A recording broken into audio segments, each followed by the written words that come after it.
Your life is officially cooked when bullying at your school isn't just normal, it's a competitive sport. And somehow, you're the MVP punching bag. After years of getting treated like a human stress ball, your parents finally pull the plug and move you to a new school. At first, it looks like heaven. Jocks and nerds are besties. Weak and strong share the same bench. For the first time ever, hope shows up. Then reality hits. This place settles grudges in an underground fight arena, and everyone is required to participate. When our guy refuses, the entire school unites for the first time just to bully him. But after 17 years of getting folded for free, the student council president lights a spark in him. And that's when our boy finally decides to swing back. A luxury car rolls through the streets. Our boy is too busy playing a video game on his phone, being an iPad kid. His dad tells him to stop playing on his phone. But today is the day Gilsu has decided that either his dopamine receptors crash or the car. With a glazed look in his eyes, he continues to tap away. Seeing the lack of response, his mom starts to worry about him, wondering if Gilsu's hearing is as bad as his breath. He should at least say something that he heard his dad. Gilsu's father looks at him through the mirror and sighs.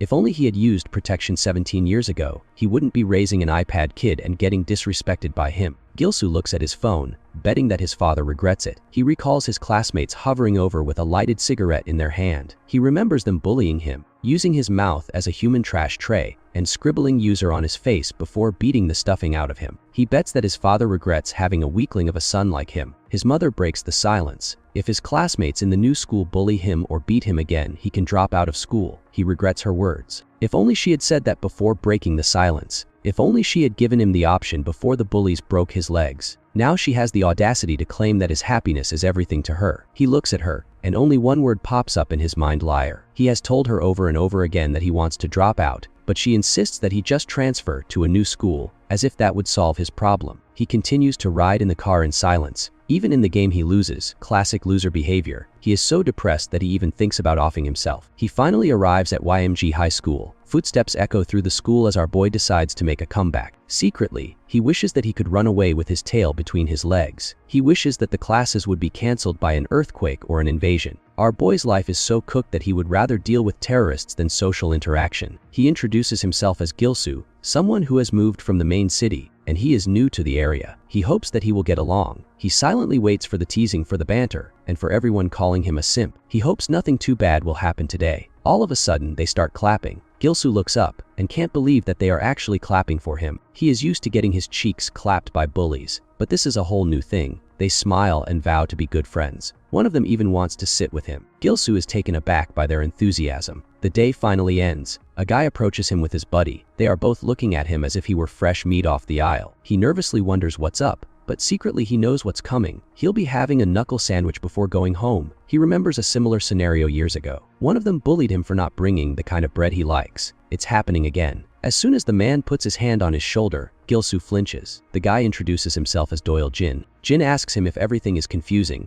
and maybe they should go to a snack bar. He'll also show him around. He nervously agrees, and they go to a snack bar. With his head low, he wonders if it's really happening. He's at a snack bar, not running an errand for a bully. Jin then asks Gilsu if he has ever seen thick eyebrows just like his bro over here. No wonder his girlfriend dumped him. Gilsu nervously scratches his head, saying that it's kind of charming. He plays it cool, and they continue to make fun of bushy brows. Gilsu feels something's different about the school. All of the kids are happily enjoying each other. Each one is a model citizen. Even the nerds are getting along with the jocks. It's a paradise. He sighs and accidentally bumps into someone, spilling his grape juice on his fellow's shirt. The scary-looking guy looks at Gilsu, telling him that he got grape juice all over his shirt. Gilsu starts crashing out. He doesn't want his own shirt to be stained by blood because of his blunder. He promises to play it safe and pay for his cleaning. The man pats his shoulder and tells him not to worry about it. He'll consider it taken. Gilsu can believe that he's so kind. It really looks like he stepped into another world, and maybe he can live a normal life. He smiles and packs up everything,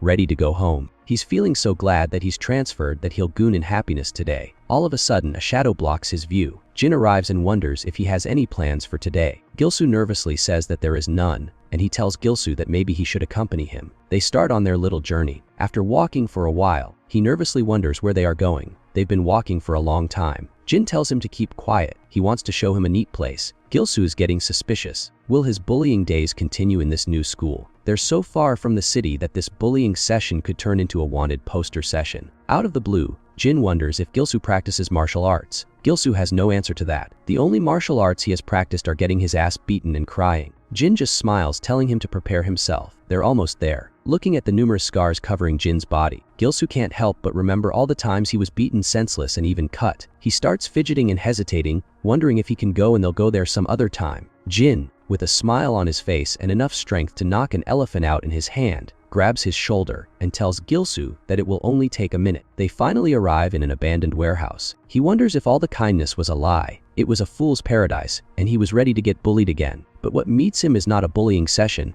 but an underground fighting ring. He can't believe what he's seeing. Spectators cry out while students throw hands like it's another invasion. Gilsoo can't believe that they're actually running the fade after running classes. They explain that this is the greatest perk for YMG high school students. It's an arena. A man greets them with spiky hair and a muscular build. He stands out from the rebels. His name is Jang. Jin smiles. Gilsoo is the new transfer student. Even thick eyebrows are here, telling Jin that they should run the fade if he really thinks that his eyebrows are bushy. Jin gets ready and hops into the ring. Jang introduces himself as the school president. He's a foot and a half taller and might as well be Raditz's love child. He welcomes him to YMG High School. The students roar as both Bushy Brows and Jin run the fade, punching the lights out of each other. Jin wonders if he's doing well, and Gilsoo wonders why they are fighting. Jang smiles. The first years really have some oomph to them. Gilsoo looks around. Just what exactly is he doing? He explains that this is the true nature of their high school. He might not have noticed it yet, but they have no bullies because all feuds are settled through school violence after school, only in this arena. He must have dealt with a lot of fishy things at his old schools, but here all the blood feuds are released. In this school, everyone is equal, and they fight to settle bad blood between them. There are only a couple of rules. First off, only students can have access. They don't want uncles to beat up kids. If he wants that kind of fight, he should go to Epstein's Island. And they can't even enter the arena once they drop out, get kicked off, or graduate from the school. The matches are one-on-one, no weapons except in special circumstances, and a high school marshal serves as the referee. They determine the start and end of the battle. A man walks up to him, wondering where he has been all this time. Gilsoo remembers seeing him. He's the guy whose shirt he stained with grape juice. The guy smirks, telling Gilsoo to have a round instead of paying him the cleaning fee. Jang also encourages him to run the fade in the ring. That's the fourth rule. Violence is forbidden in any area except for the arena. All bad blood will be settled in the ring alone. And that's one of the most important rules, so he shouldn't be scared and enjoy. Gilsoo looks at everyone cheering for him. Even the referee is telling the guy to get ready. The guy looks like he bench presses 200 kgs. He looks like he does core exercises for fun. And for Gilsoo, who has been a sandbag for 3 years at his school, his guts are pleading with him to run away, but he still hangs around. He's not going to run away today because his balls of steel won't let him. Everyone is cheering for Gilsoo to fight. He steps into the ring, barely knowing how to throw a punch. Everyone wants to see how he does, since he has been paired with the indisputable king of the first years, Kang. He has the physique of an athlete, and he is the younger brother of elder Kang. Kang started high school the same year as Gilsoo, and Kang wonders why he is standing around there. Does he want a formal invitation to step towards him? If he is not going to attack first, then Kang is going to take the chance. Gilsoo is so scared he can't stay on his feet. He is trembling and in need of a new pair of pants. He curses the heavens for why he has to fight. Kang rushes towards him, yelling that he'll come his way. As he zooms towards Gilsoo, fist clenched, eyes sparkling with desire, Gilsoo is shivering until he does something so embarrassing that he won't be able to live it up. Just as lizards have a defense mechanism to shoot blood out of their eyes to ward off predators, our boy, to everyone's surprise, projectile vomits onto Kang. The crowd is so stunned that no one even moves. Even Kang did not expect this. He is covered in vomit, and the wimp is lying at his feet. He looks at the gross contents and yells for them to stop the fight. The crowd goes violent. They love it that Gilsoo has his own finishing move, Vomit Blast. Kang angrily asks for a towel. Gilsoo is so embarrassed that he can't even talk back. How is he supposed to hit someone twice his size and he can't do it anymore? Later, everyone is talking about his Vomit Blast. Those who missed the fight will regret it for their entire lives. Gilsoo quietly hears them through the bathroom stall. He realizes that this is bad. He is in a world of trouble. Here, he thought that this was an ordinary school, but it was too good to be true. He remembers Jang telling him not to be scared and to enjoy himself. But how the hell is he supposed to enjoy himself when he is thrown into an arena with pillow punches? His entire personality. He'll just end up vomit blasting again. It's better if he avoids it, and it's good that violence is not permitted outside of the arena. Speaking of Jang, he is really doing his bloodline good by completing 1,000 push-ups with 2 students sitting on top of him.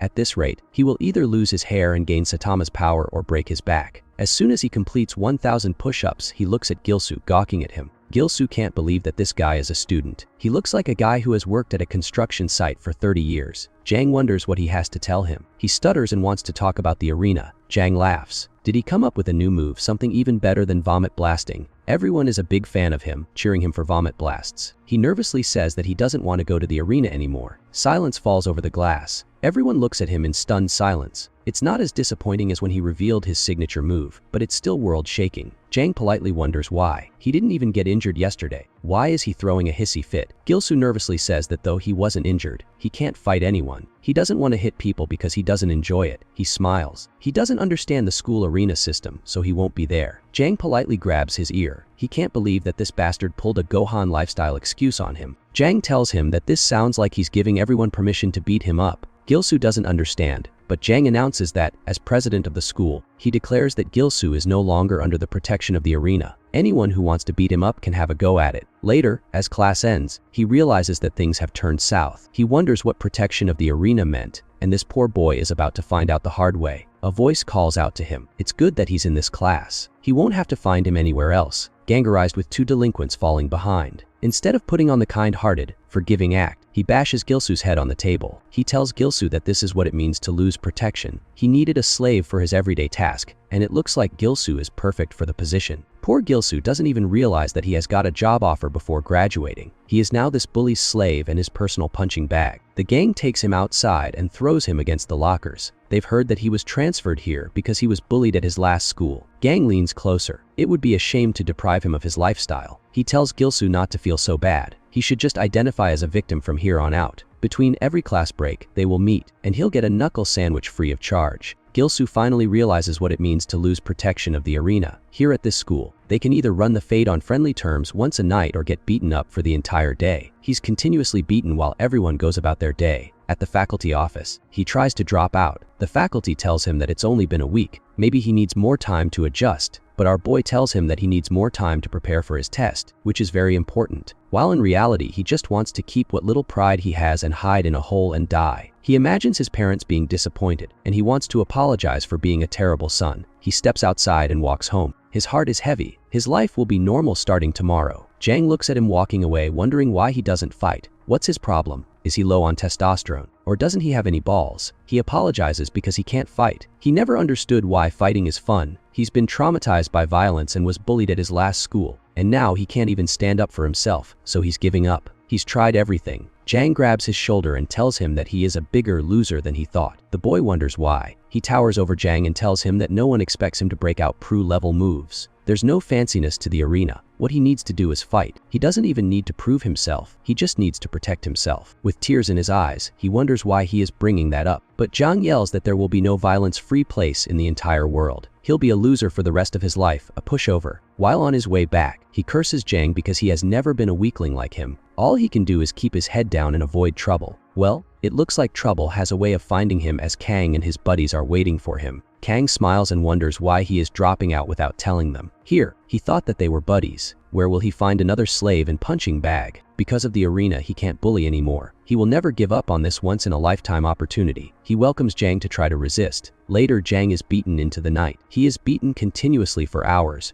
and Kang enjoys the show. Kang tells him that his brother would have killed him if he were still in high school. He then asks if they've got the address right. He smiles, looking at Jang's fancy home. It turns out that this freak has Jang's address on speed dial. Whenever he wants to vent his anger, he'll hit him up and then actually hit him up. Jang cries. If he's so frustrated, he should get a girlfriend. But why is he getting his address? It looks like he's a little slow, and they should take a picture to commemorate this event. He scratches Jang's cheeks, and Jang wonders when it'll all be over. When he is able to get out of the pit of hell, he feels numerous arms dragging him down into the pit, each one belonging to a bully. He remembers Jang's words. No one accepts him to fight like a pro. He doesn't need to bust out fancy moves. He just needs to punch. If he can't, he should bite. If he's weak, he needs to fight with his guts. Those words resonate with him deeply, and he yells at the top of his lungs. For the first time in his life, he's had enough. They wonder if he's going berserk, or if he's just swelling his pants. All of a sudden, the phone flies out of Kang's hand. He struggles violently, and Kang grabs his mouth, shutting him off. But this is the moment he's been waiting for. Gilsoo chomps on and refuses to let go. After all, using this move, Goku beats Majin Buu.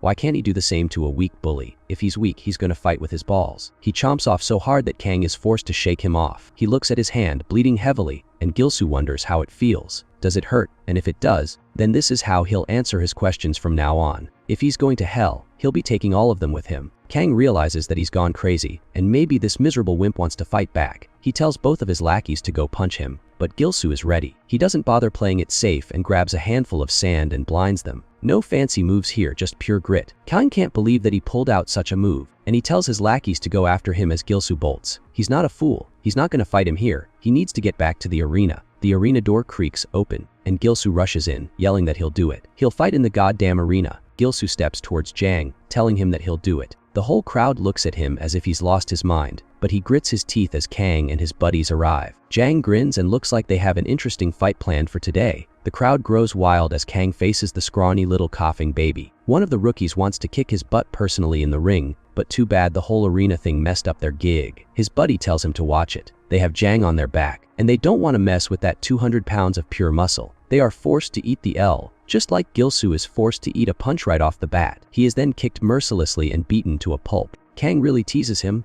asking if he thought that he could take him on one-on-one. He punches his skull in again, calling him a loser and wondering where he gets these ideas from. He kicks him again. Is he regretting his life choices, that he should have stayed on the streets? Gilsu grits his teeth in frustration, calling him a piece of fish. Kang can't stomach that this weakling is looking at him with defiance. He tries to slap the defiance out of him, just like my mom slaps the defiance out of me when I even talk back. They continuously slap him. He wonders if Gilsu thinks that this is a comic, and he'll turn things around with some power of friendship, kind of bullfish. Gilsu goes down like a sack of potatoes, and everyone looks at him, wondering if he is still breathing. Even Kang is forced to wonder if he is going too far. He really hopes that he doesn't kill him. Surprisingly, the wimp gets back up. That punch should have been enough to knock him out cold. He walks towards Gilsu, telling him not to push it. He might actually get himself killed. Gilsu gets up wondering if he would really die from a measly kick like that. His eyes burn with fury and rage, and he rushes towards Kang, tackling him and throwing him off balance. His kicks are nothing compared to the bullies he faced in his school. With Kang going down and Gilsu over him, everyone smirks that Vomit Boy is really holding his own. Kang wasn't expecting him to get up. He shouldn't have let his guard down,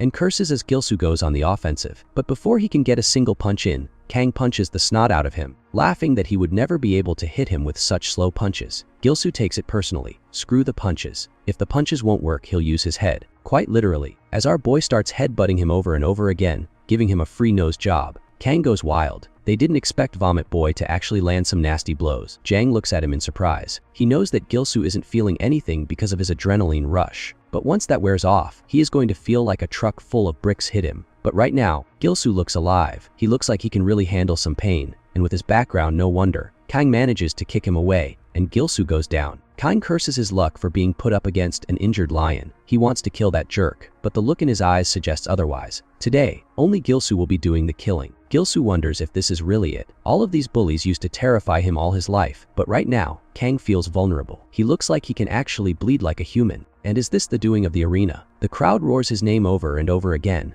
and this is annoying. He feels so angry at himself for not fighting back all those years ago. He rushes forward, clenched fists, cries of desperation erupting from his lungs. Was he scared of jerks like these who could be beaten easily? But our boy's monologue is cut short by a punch to the face. He can't believe that his winning streak is over, and Kang tells him that it's too bad. He is not going to take him by surprise anymore. Kang wins the match, but he has lost the war. Later, Gilsu regains consciousness and looks around, wondering if he passed out. It looks like it worked. He didn't expect to beat him anyway, but it looks like he got a few solid hits in. He looks at the ceiling. If only he had been more composed, he wouldn't have lost so quickly. Even though our boy lost, he has gained something immeasurable: a spine and a pair of balls. He clenches his fists, cursing himself to be stronger. Jang looks at his dilemma and wonders what happened. As the student president, it's his job to look after the kids who are knocked out. This arena is not a place for children to get buried. It's an arena to protect them. Gilsu looks away. Jang wonders if it's his last day. Tomorrow, he won't be allowed here since he doesn't attend the high school. As he leaves, Gilsu quietly wonders what he will have to do. Jang turns around and says that he won't drop out of school. So Gilsu asks Jang to teach him his ways, and to help him be stronger. This is the time he's been waiting for. Training the weak happens to be the student president's job as well. He laughs and asks him if he is ready, and initiates him with a liver punch. The pain is so much that it feels as if Gilsu is giving birth. He collapses and Jang wonders how he feels. Does he feel as if he might die? And if that's so, then he should get started. Once they are done, he'll be able to withstand that punch. It all started when a slipper accidentally flew his way, and someone apologized, asking him if he was okay, and he nervously said that he was all right. That was when he was a first-year student in middle school. The other kids took it as a sign of weakness. They started bullying him more and more every day. One little bastard even demanded 100,000 yen a week. This little bastard is demanding money as if our boy pimped his mom last night. That little slipper exposed that he was a weakling and gave everyone a chance to beat him up senseless. They learned that he could not even talk back to them, and they started beating the stuffing out of him and even raising the amount to 200,000 yen. Even though our boy did not even touch their moms, after being beaten senseless, he became a weakling, a spineless bastard who could not even talk back. But that is all in the past. Our boy has decided that he will let his balls drop and he wants to become stronger. He does not want to be that guy anymore. Jank smiles. This is the time he has been waiting for. Training the weak is his job as well, and as initiation, the liver punch opens a doorway of possibilities, because that is not a punch. That is a promise that Gilsu will be able to withstand this punch. Even though it hurts badly, Gilsu still gets up and returns to school. His liver is sore, and he feels as if something broke. Our boy does not know that his losing streak is about to break. Jank has instructed him to come back after class, and they will become stronger together. All he has to do is show up. A voice calls out to him. Jank arrives, asking why he is at school. Was he not supposed to drop out? Our boy tells Jank that he will not be dropping out anytime soon, and Jank loves it. It looks like he really liked the arena, or he has grown more balls than he thought. Another voice calls out to him. It is Kang and his buddy. Kang smirks, calling him a sad bag. Kang did not expect him to be back at school. Is he here to plan revenge or something? He leans closer, telling Gilsu not to get a big head. Next time he might actually die. He turns to leave with his gang of delinquents, and Jin looks at Gilsu, who is gritting his teeth and is 2 seconds away from a crash out. This did not shake him in the least. It actually confirmed what he wants to do. He will not let jerks like that boss him around anymore. Later, he is beaten black and blue again, but this time out of love instead of hatred. Jank is personally training him, telling him to use his eyes and not be frightened to throw a punch. He needs to follow with his eyes. He will not let Gilsu step into the ring until their training is over. Gilsu looks at his fist. This is ridiculous. Why the hell is his training so brutal? Is this why Gohan left training after his fight with Boo and Cell? For the next several days, the training is more of a one-way slugfest. Jank takes out his frustrations by beating him every day. If anything, this is only supposed to teach our boy how to take a punch. Gang, on the other hand, is busy having his own version of fun at the arena by almost killing his opponent and having the referee step in. Everyone comments that he is rather ruthless after his fight with Gilsu. It must have hurt his little male ego, and that headbutt changed the outcome. It looks like he is weak to headbutts, and one of them teases that it looks like Vomit Blast is also his weakness. The gang comes up to one of the kids and tells him to come see it for himself. The guy immediately backstabs, apologizing that it is only a joke. Gang curses. It is all because of the loser that everyone is talking about him. He then wonders if Gilsu is around. He is itching for a rematch, but Gilsu has not been to the arena for a while. They are not sure if he will be coming back to the arena. And why is it different than refusing to come to the arena? How come he still gets its protection? They realize the reason. Jank did not issue the warning that he was outside of the arena's protection, but he has a new plan, a way to beat the hell out of all those annoying losers. Later, our boy is running laps around the football field. At day, he is beaten by Jank, his personal punching bag, and now he is running. But this is still not enough to beat Gang. He wants to get stronger faster. If only there were a magical superhero, he would let him eat his hair. Someone slams a motorcycle into him and drifts away. He wonders what the hell. One of them yells that he scratched his ride, and he needs to apologize. His favorite ride is busted because of him, and it will cost 5 million yen to fix it. He wonders what the hell. How is he coming up with this amount for that rusty bucket on wheels? And besides, he ran into him. The man does not like his backbone and calls him a loser nerd. It looks like he will be eating pudding for the rest of his life. He punches Jank, and he falls like a sack of potatoes. They wonder if he is made of paper or something, a real weakling. He continues to provoke Gilsu over and over again, and Gilsu wonders why he does not feel scared at all. The guy is asking him to pay for repairs, or bring him all the money he can find. Compared to Jank and his fist of love, these guys' punches might be surrounded by pillows. He has been beaten by a monster all day long, and these guys are just tofu. He grabs the body and punches the living lights out of him, wondering why he should hand over his money. He is not going to wet his pants anymore. What our boy does not know is that this move is not going to work every time, since his punch left the guy unfazed. With his fist still acquainted with the bully's face, he wonders why the hell he should hand over his money. He's not going to wet his pants anymore. Our poor guy doesn't know that he still has the physique of a stick figure. The bully grabs his wrist and asks if he really calls that a punch. Gilsu starts sweating. Will his wrist shatter just like his newfound confidence, because that punch didn't hurt him at all? He screams in pain, and the others look at him in surprise. Our boy starts throwing a hissy fit. He is either trying to show them his new dance moves or trying to unleash a barrage of punches. He wonders what he should do now. Jang didn't teach him how to hit people. All he knows is how to take a few blows. The guy smirks and kicks him across the face. Looks like flailing is everything he does. Maybe his spirit Pokemon is Magikarp. Everyone calls him a loser and grabs him, The guy even whips out his lucky knuckle dusters. He's sure that Gilsoo will realize his mistake once he's beaten up nicely. They need to show him his place. He tells Gilsoo to bite down, or he'll lose his teeth. He doesn't want to throw in a free smile makeover along with the nose job he's going to give Gilsoo. Just when he's about to be beaten black and blue, a mysterious figure soars through the air, landing heroically on the bully's face. The others watch a stream of blood flow from the bully's nose.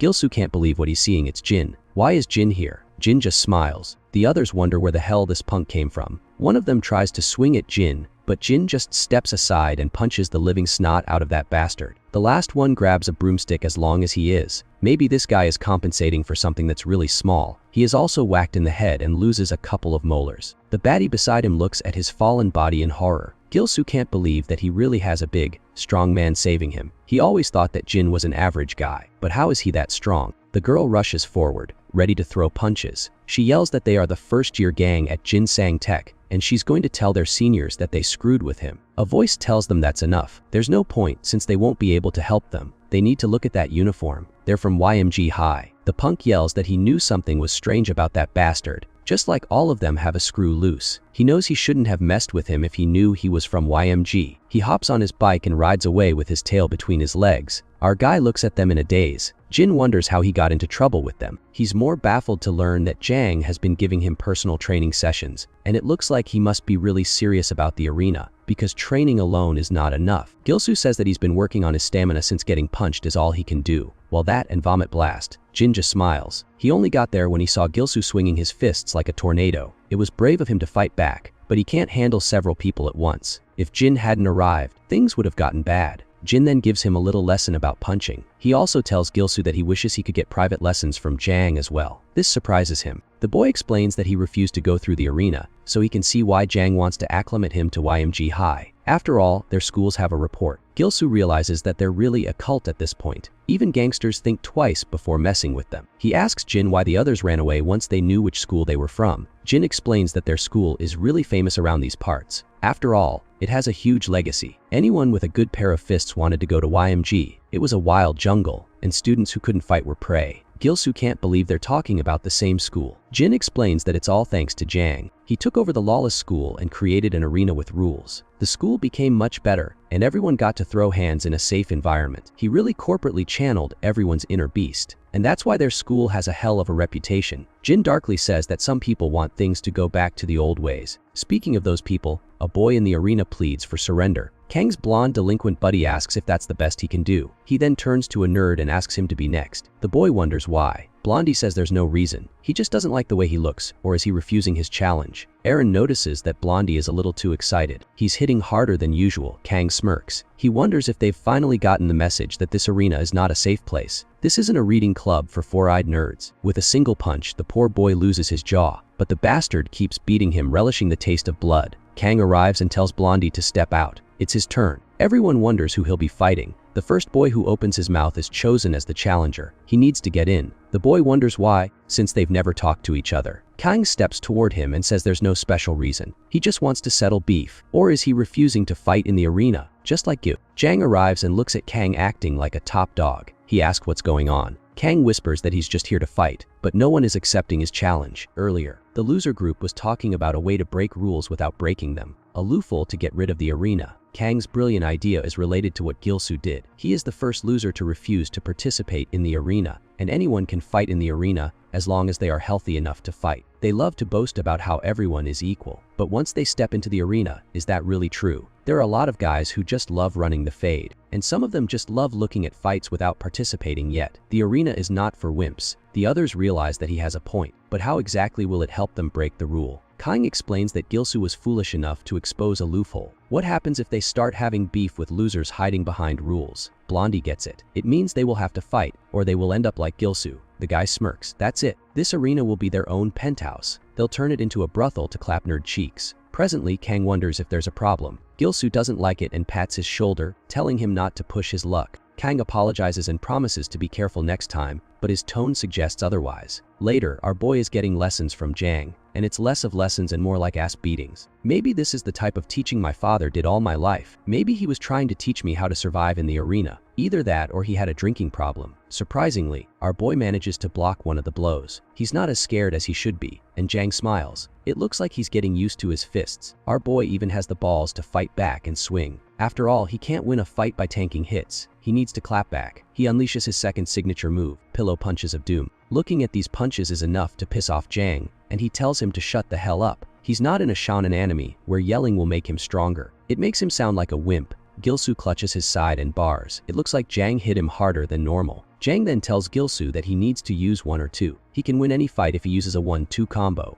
and he'll be glad to demonstrate it over and over again. Later, they arrive at an arcade club. They get in, and a bald guy is waiting for them. Gilsu starts panicking. Is this bald guy Johnny Sins, and will he take on his training session? Turns out this is just a punch machine. Jang tells him to raise his fist in a chin and tuck his chin in, raise his feet shoulder wide and take a few light steps. They should jab lightly with one hand. As he continues to demonstrate the basics of a punch, he lands a punch. The incredible punch sounded like gunfire, and Gilsu wonders if he'll be able to do it as well. He tries to mimic what Jang did and manages to deliver a powerful punch. Or so it seems. He didn't even get any real points. That punch was so weak the machine took offense. Jang shows him again. He explains that the machine broke down years ago, and it needs a real good hit to make a point. But if he wants to hurt his opponent, he'll need to be strong enough to score points on this machine. He needs to find a form that works best for him, and he doesn't want to see his face until he can reach that score. Later, Bushy Brows talking to his girlfriend. His girlfriend broke up with him, and he wonders if it's really because of his pushy eyebrows. He accidentally bumps into someone,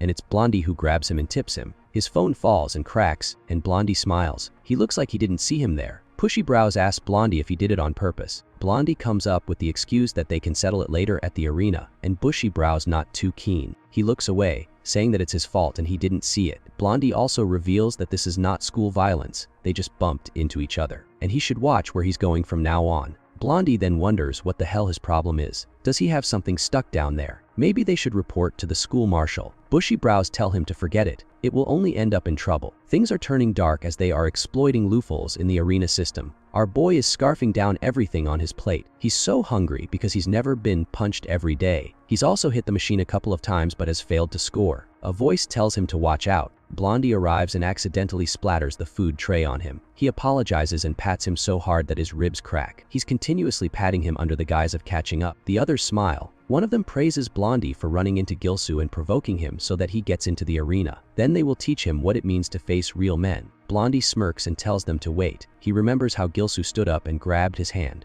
and Gilsu didn't know what he needed to do. He remembers that he's not allowed into the arena until his session is over, but he has no choice. He's been training really hard. A voice tells him who the hell is being so loud. It was a mysterious savior who splattered the tray on Blondie just like he did with Gilsu. Jin arrives and calls him a piece of trash. Having a taste of his medicine is enough to get him to crash out, promising to kill Jin. Jin laughs. This doesn't count as cold violence now, does it? The tree simply slipped out of his hands. He also leans closer. It doesn't matter because he wants to fight him anyway, and they will have a little dance in the arena tonight. He's going to teach him a few new moves. Later, Jin is washing his hands, and Gilsu apologizes for getting him into trouble. Jin just laughs. He's not doing it for him. He's been after the gang for a while. He's going to teach them a lesson because he's sick and tired of them ruining his lovely arena. Gilsu wonders what they do. He explains that he hasn't been to the arena for a while. Those bastards are calling weak guys and beating them up on purpose, making up imaginary beef to fight them. When their targets try to back off, they bring up what happened when Gilsu backed off and refused to fight in the arena. They have a new excuse to pick fights with anyone they want, and he is not going to let them ruin the arena. Gilsu sits next to Jin, wondering why the arena is so open to him. He's strong, so it doesn't matter whether he gets to be in the arena or not. Jin reveals that he has gone through a rough patch just like him. He remembers the days when he was bullied, when he was called Piggy, when his bullies gave him a pissing bottle to drink. He remembers being a fatty and someone drawing a brow on him. He was fat and timid as a kid, and he was bullied throughout middle school. The bully clenched his jaw and tried to force feed him the bottle of piss, and at that time, he thought that it would be better off being dead. Until one day, a muscular man arrived, telling them to play nice with each other. That someone saved him. The fatty came up to the man asking him why he saved him, and that man wondered if he would try diet boxing. It's a weight loss program for everyone. The man who saved him turned out to be a boxing coach running a gym nearby. That's how his life changed. He got into boxing and did core exercises until his stomach was nowhere to be seen, threw punches until his arms screamed in pain, and jumped rope until he was a 10 by 10 stud. That boxing really transformed him, and his weight disappeared like my dad disappeared when he went out to get milk. Jin remembers the day he finally got his payback, beating the sap out of his bullies. After his transformation, no one would mess with him anymore. When he got to fight those arrogant bastards, he realized that they weren't strong. Gilsu can't believe that this pile of muscle used to be a nerd. Jin just grins. He admits that Jang's rules are really extreme, but they give everyone a chance to fight without the fear of getting mobbed. That's why he wants to keep the arena going. It gives everyone a chance to feel. Later, he faces Blondie in the arena, and Blondie is too busy trash talking. Even though he has a 20 wolf cut and a 5 dragon tattoo, Jin smiles, wondering if they're here to run their mouths or run their fists. He's getting tired of his yapping. If he were a mutt, he would be a chihuahua. Blondie tells him that he's got guts. The crowd tells them to be ready, and they get ready to fight. They zoom towards each other, throwing a punch, and each one dodges the other. Jin gets the upper hand, throwing jabs and managing to draw blood. Blondie wonders if he has a boxing background because of his movements. He unleashes another flurry of charges, but it's no use. Jin's speed is explosive, his punches back power. Blondie decides to go for a liver punch, but Jin intercepts it with a punch of his own, beating the lights out of this trashy version of Justin Bieber. Before falling, he realizes that Jin used a feint, and Gilsu feels really good. He looks at Jin, and everyone praises him. It's the end of Blondie's undefeated streak. Blondie tries to put up a fight again, and Jin is enjoying himself. His punches don't land, and Jin is the only one who is doing the punching. Blondie refuses to back down because of his pride, but he's in no shape to continue. He looks at Kang, and Kang looks down on him. He tells Jin that he really is the better boxer, so he'll start fighting seriously. He raises his leg. Jin wonders what fighting style this is. Since when did boxing include spreading legs? Did he take classes from Maya Khalifa? He raises his legs and tells him to try it now. He tells Jin that he will be fighting seriously from now on. Everyone starts murmuring, looking at that stance. It turns out he is ready to turn this battle into a death match. He tells Jin to bring it on. Looking at that stance, Jin wonders if he is going to use more kicks, but it looks like he is going to use Muay Thai, one of the deadliest fighting styles. He tells Blondie that he can kick too, but that kick is intercepted with shins of steel. He realizes that his guard is rock solid, and he quickly leaps back. He tries to create distance between them, but Blondie rushes in, closing the distance and swinging his leg to deliver a devastating kick. He knew that he was going to use his legs, and he tried to block them with his arms. Too bad, as a practitioner of Muay Thai, it's as if Jin is being kicked by a steel rod. He is sent flying. He can't believe that this guy delivered so much power with a single kick. That was too powerful to block. His second kick shatters Jin's bones. Gilsu cries out to Jin to throw the towel, but Blondie hasn't had his fill. He wonders why Gilsu is panicking, and he also wonders why Jin is backing away. Is he scared?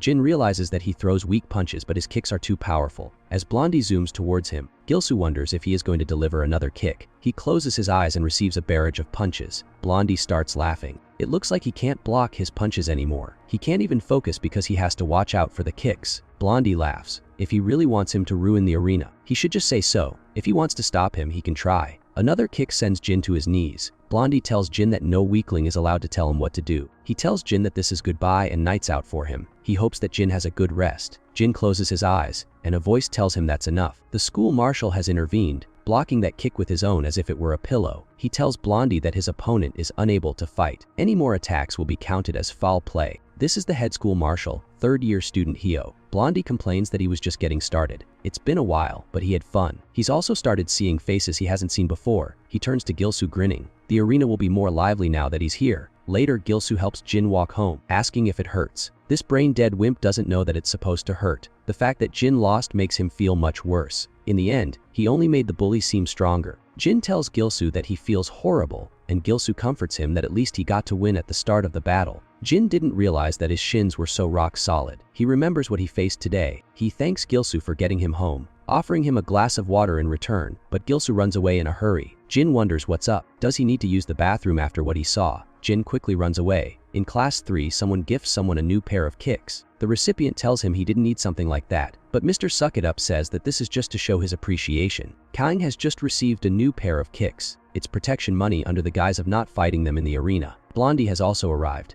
and everyone is looking for Gilsu. It's time for them to beat him up, but Kang has still more news for Blondie. His match with Jin has shaken up things. Later, Kang is striding in style. He has just proved their strength by beating Jin. Now even basic fighters are scared of them. They will bring down their reputation by beating up wimps like Gilsu. Now they need to go for bigger fish. Maybe they should even have flyers distributed to join their gang. But Kang tells them that they are the top dogs. They will do as they please. Later, they come up to a bunch of fighters. They are third-year students. One of them is Sun. All of the others nervously say that it's nice to meet them. They are here to discuss something. Sun tells them that they have nothing to discuss with first-year kids. They should go play with balls or something. Kang knows that they all look at them as chicklings, but his brother was famous at this school. Sun wonders who his brother is. He wonders if he was ever beaten by Jang, and he hides like an old man in retirement. That is enough to rile Sun up. He grabs Kang by the throat, ready to choke him and give him a good time before he can get punched. Kang says that he had to fight alone at the time, but not anymore. Times have changed and they have found new loopholes to help him. Later, the marshal tells Jang that things are turning south and the arena is on the verge of collapse. They can't keep turning a blind eye to the first years, and they must know who Kang's brother is. They can't change the rules just because someone is abusing them. He needs to intervene and sort things out, or else the arena will never stay the same. His phone starts ringing.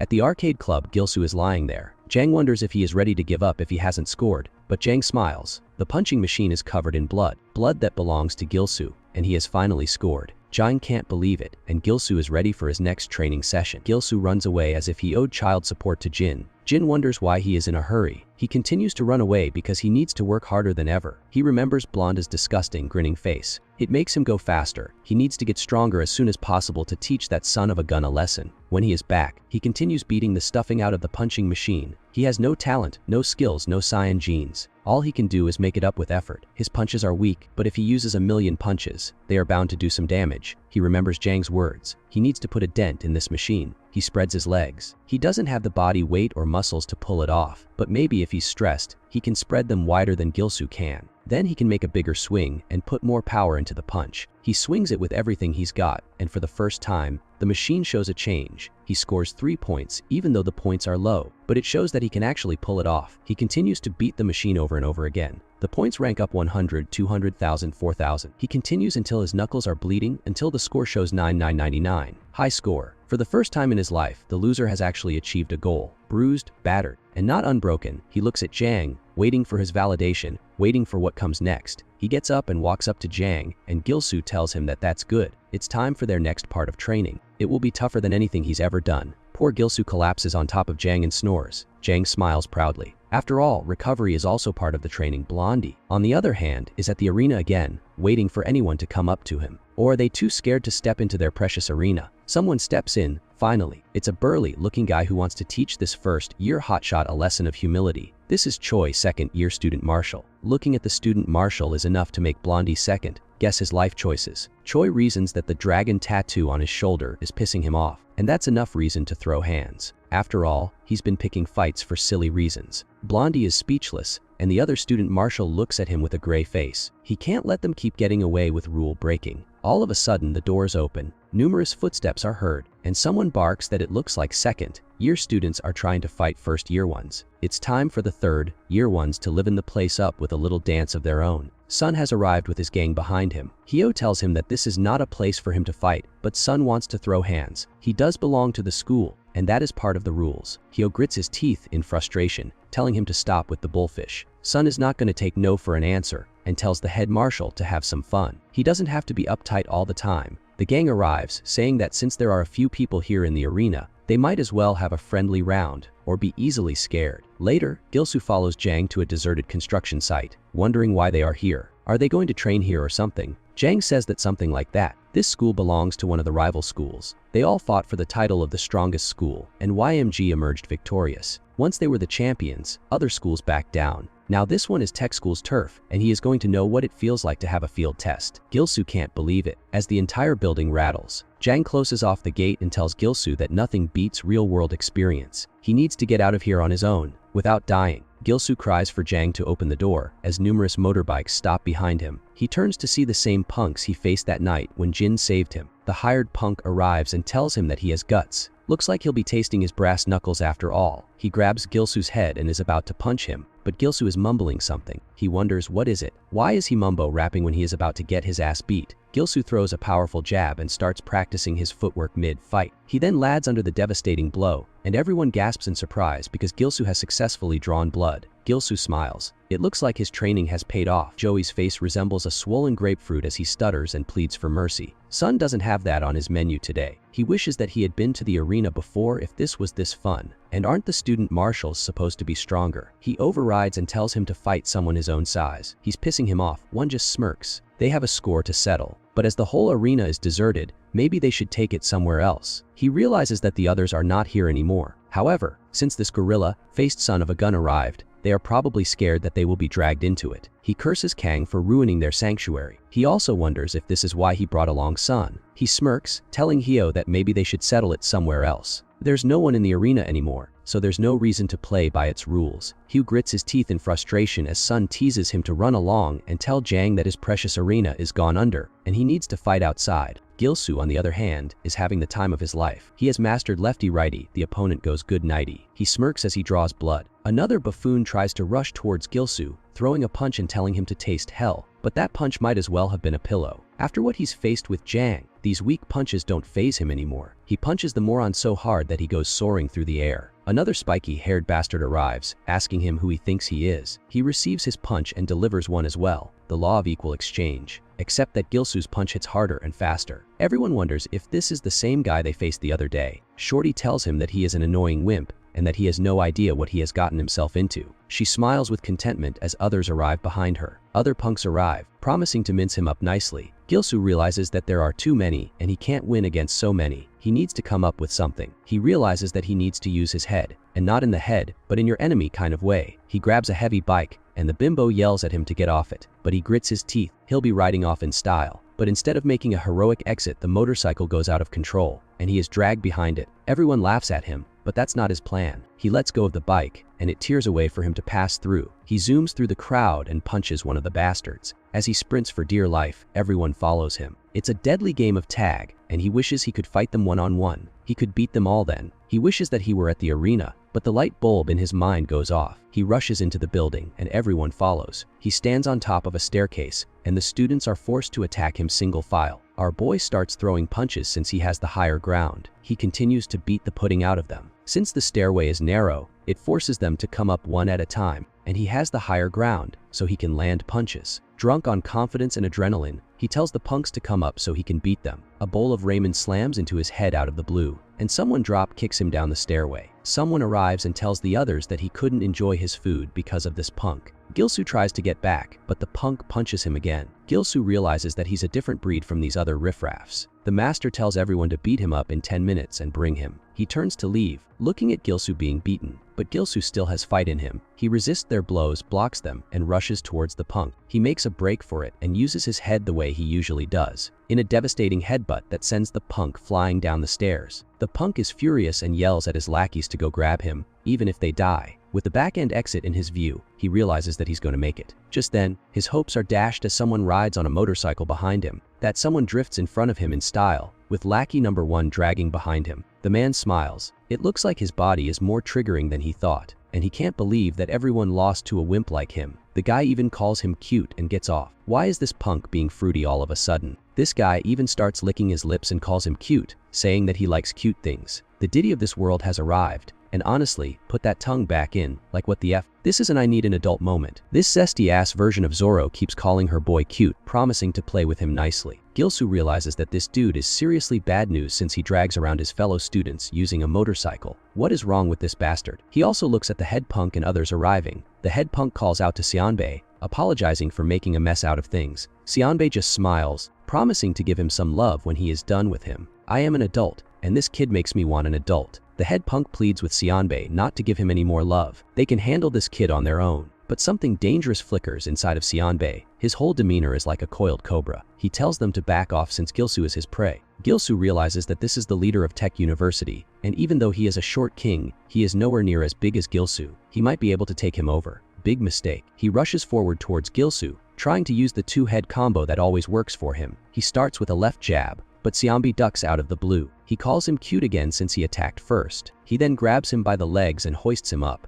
Gilsu gasps in surprise. He is really strong. Xianbei slams him on the ground, knocking the air out of his lungs, and then picks him up again. He is glad that he has more play left in him. This Oompa Loompa is a true freak as he grabs Gilsu and slams him into the ground again. He continues to beat him up, and the others smile, Gilsu shouldn't have messed with Xianbei, but the head punk tells his buddy to shut the hell up. Once Xianbei is done with Gilsu, they are next. Xianbei keeps flickering his tongue. He is glad that he is not unconscious and he wants him to struggle. More the resistance, more the fun. Gilsu has had enough of this freaky-ass fight. He stomps on his face and calls him shorty pants and even calls him cute since he is shorter. This ticks him off, and Xianbei looks really dangerous. Head punk whispers that this guy really has balls of steel. Xianbei is really insecure about his height since he was bullied for being a shorty, and anyone who calls him cute ends up on death row. Sure enough, Xianbei grabs him and smiles, bringing him into a submission hold. Honestly, if he used that submission hold on me, he would end up losing a ball. Gilsu can't breathe because of the stinkiness of his groin. Xianbei smiles, calling him a cutie over and over again. This is the triangle choke. He also starts punching. Xianbei is relishing the battle, punching since he is unlike anyone he has ever fought. All of a sudden, Gilsu gets up and picks up the short king as if he were a picnic basket. He hasn't given up yet and Xianbei tries to flip around, going for a choke hold and putting him into a somersault. Gilsu struggles to breathe, but the vessels in his eyes threaten to pop. He is trying to get him unconscious, and who knows what will happen to him if he loses consciousness. He doesn't want to be stuck in Diddy's playhouse, because he has a feeling that this guy is seriously bad trouble. He keeps calling Gilsu cute and finally Gilsu passes out. He drags Gilsu off to a shed, telling everyone to mind their own business. They are glad that they get to keep their cheeks unclapped. As this zesty dude drags off Gilsu, Gilsu regains consciousness because this is not his first rodeo. He has been playing the choking game since he was in middle school. They would choke him into the same hold and try to see how long he could stand it. He picked up a trick to slide his pinky in to prevent his carotid artery from being compressed. He grabs a rock and is ready to rock his world. He gets up and slams the rock into Xianbei's face. Xianbei is taken aback and a blood fountain erupts from his nose. Gilsu makes a run for it. He needs to cross that gate to keep his dignity and V card. But Xianbei is on his tail, calling him a cutie, and he loves it when they fight back. He rushes towards Gilsu, ready to grab him and teach him a new lesson. But a lion roars, telling them to stop. Everyone frees in, and it's Jang. They are glad that Jang is here. This dude just left a rookie fighter in Diddy's playhouse and now has the balls to show his face again. He tells Xianbei that if he fights anymore, it will be a challenge against the whole high school. Since Gilsu has 1 foot outside the gate, he is now under his protection. Xianbei still itches for the fade. He tries to use his usual tactics on Jang, just to be punched in the face and lose in a single strike. Jang smiles and tells Gilsu that he has passed. He should meet him at the rooftop tomorrow for his final training. As soon as he enters the school, someone grabs him. Gilsu has had enough. He is drunk on his victory and tells Kang and his gang that he is going to beat the stuffing out of him. And that's how he never got to finish the last part of his training. Jin is being taunted for breaking his arm, or maybe he is pretending so he doesn't have to fight again. Blondie and the gang have surrounded him, telling him to say something or anything, or maybe he wants to be taught another lesson. Blondie shoves Jin, and something cracks. He stomps on his cast, and the others can only look at him helplessly. He keeps laughing and teasing Jin, and Jin yells that he is breaking the school rules. To Blondie, it doesn't matter that the arena is on the verge of shutting down. Just as he is about to punch Jin, someone rushes in and intercepts the blow with his arm. And that someone is our boy Gilsu. Many things have changed while he was away from school, but he can't keep training and turning a blind eye to his friends. He tells Blondie in the heat of the moment to meet him at the arena after school because it's time to prove himself. Blondie starts teasing him, calling him vomit boy and looking at the bandages on his arms, wondering what happened while he was training. He now knows how to put a guard up. Gilsu swats his hand away and expresses his frustration. Is he going to run his mouth, or is he going to run the fade at the arena? Blondie continues to tease him and belittle him. He accepts the challenge, promising to see him after school. It's a date, and he'll see how different the arena is nowadays. After he leaves, Gilsu wonders if he has done the right thing. Jang is brooding on the roof. Either he's aura farming, or he's wondering if he can pull off being Batman. Sun arrives and yells at Jang, asking where he was last night. Sun arrived at the arena, and he made a fool out of all the faculty. Things are getting worse, and he needs to act. Jang decides to act all high and mysterious. If something like that brings down the arena, then maybe the arena doesn't need to exist. Sun wonders if his boss has lost his mind. Jang says that they all love the arena, but if he needs to keep control every time something goes wrong, then maybe the arena doesn't deserve to exist. The arena must change without his intervention, otherwise it will lose its purpose. The whole school is buzzing with the news that Gilsu has challenged Blondie to a fight. Everyone was acting all high and mighty until Gilsu arrived. Kang is listening to Blondie's account of what happened. He learns that Gilsu has bandages around his arms. It looks like he's been training, but it won't help him beat Blondie, who practices Muay Thai. Kang is against him beating Gilsu, since they don't have to target wimps anymore. Blondie still wants to run the fight. He'll break his arms so he doesn't fight back in the future. Kang reminds him to be careful. They worked hard to bring down the arena, and they're close to making it happen. He must win without ever giving him a chance. He shouldn't let his guard down, and he should especially look out for vomit blasts. He remembers Gilsu in his berserk phase. Even if he's weak, he's persistent like a cockroach. Meanwhile, Bushy Browns and Jin are scolding Gilsu for going into the arena. He doesn't know that Jin wasn't able to beat Blondie. Even Gilsu is second-guessing his life choices. Did he do the right thing, or is he going to get smoked? He remembers Jang and how he was supposed to get his last training session tonight, but now he'll have to put it on hold. Jin doubts that he'll be able to pull it off. Blondie and the rest of his gang are doing shady stuff around the school, and they're not sure what will happen to him if he loses. Gilsu tells Jin that he can't just sit idly while he is about to get hurt. He knows the feeling of being bullied while others spectate from the sidelines. No one ever intercepts the bullies, and he's going to fight until his bones break. He gets up and tells them that he wants to finish the fight he started in the cafeteria. He's not worried about how dangerous it's going to get because he's ready for it. Night falls, and the arena is packed with spectators. Students are pouring in from every direction, eager to see Gilsu hold his own against Blondie. Blondie wonders where that loser is. He smiles and wonders if he's chickened out.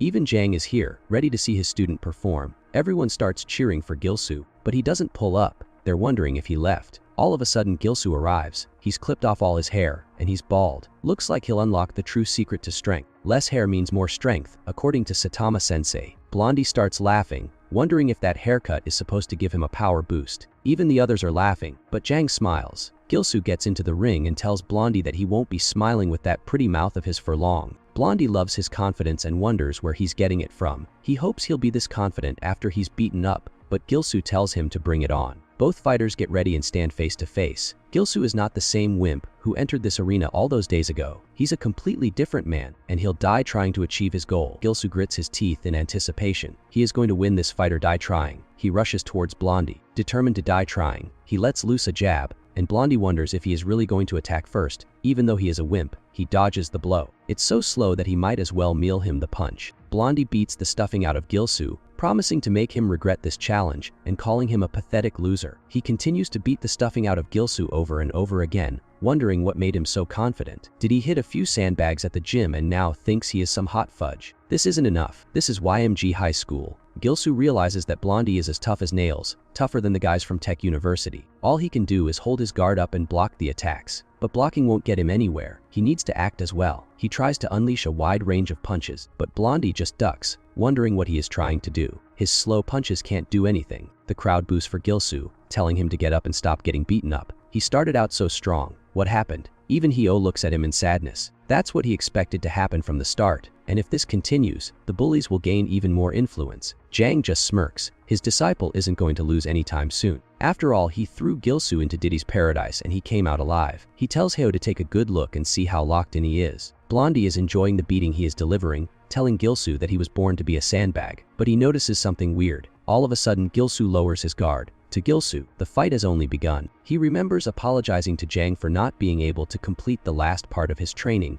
and going to the arena before his training was complete because he challenged someone. He grits his teeth, apologizing, but Jang just tells him they'll modify the plan on the fly. Jang rushes towards Gilsu, fists clenched, like a bulldozer rolling toward a puppy. This is a crash course to replace his final session. Gilsu looks at the hulking bulk of muscle. A sparring match between the student president and a wimp wasn't on his schedule. All he can do is block the blow, but he's still sent flying. What the hell is wrong with him? He wonders, as Jang tells him not to stand around like an idiot and not to just take blows. He needs to give it everything he's got. Gilsu roars in defiance and unleashes a jab. He continues to push Jang. Jang notices that his punches are slow and weak, just like him. He won't land a punch anytime soon. Gilsu knows his own limitations. A few training sessions won't make up for a lifelong wimpy attitude, but he needs to win no matter what. With rage fueling his fists, he manages to land a blow against Jang, and Jang enjoys his determination, telling him to lose his guard. Jin and the others wonder if he's lost his mind or his will to fight. Things turn stranger when he starts flailing around, unleashing blind punches. It looks like he learned this move from a kindergartner, and Jin wonders why he's swinging like that. What's the point of training with a pro if he's going to fight like an amateur? Blondie enjoys his display, wondering if he really thinks he can land a hit like this. He punches Gilsu again so hard that shockwaves travel through the arena. He follows with another punch, but surprisingly, Gilsu wraps his arms around his opponent's waist, grabbing him in position. Blondie starts to panic, telling him to get away. He isn't homo. Everyone looks at Gilsu, wondering why he's so desperate. He's going to lose his fight and his dignity. Gilsu closes in until he's practically glued to Blondie. He even gets kneed in the face, but everything is going according to plan, even though he's getting the beating of a lifetime. That's exactly the attitude I have when I'm in the job market after my arts degree. Jang had told him to grab the body or the back of the neck, lower his guard, and use his arms to pin the opponent so he could land a powerful hit. And just like that, Jang led by example, punching his guts in and telling him that his barrage of punches would get him closer to the opponent. He needs to hang on, just like he did during the grueling training.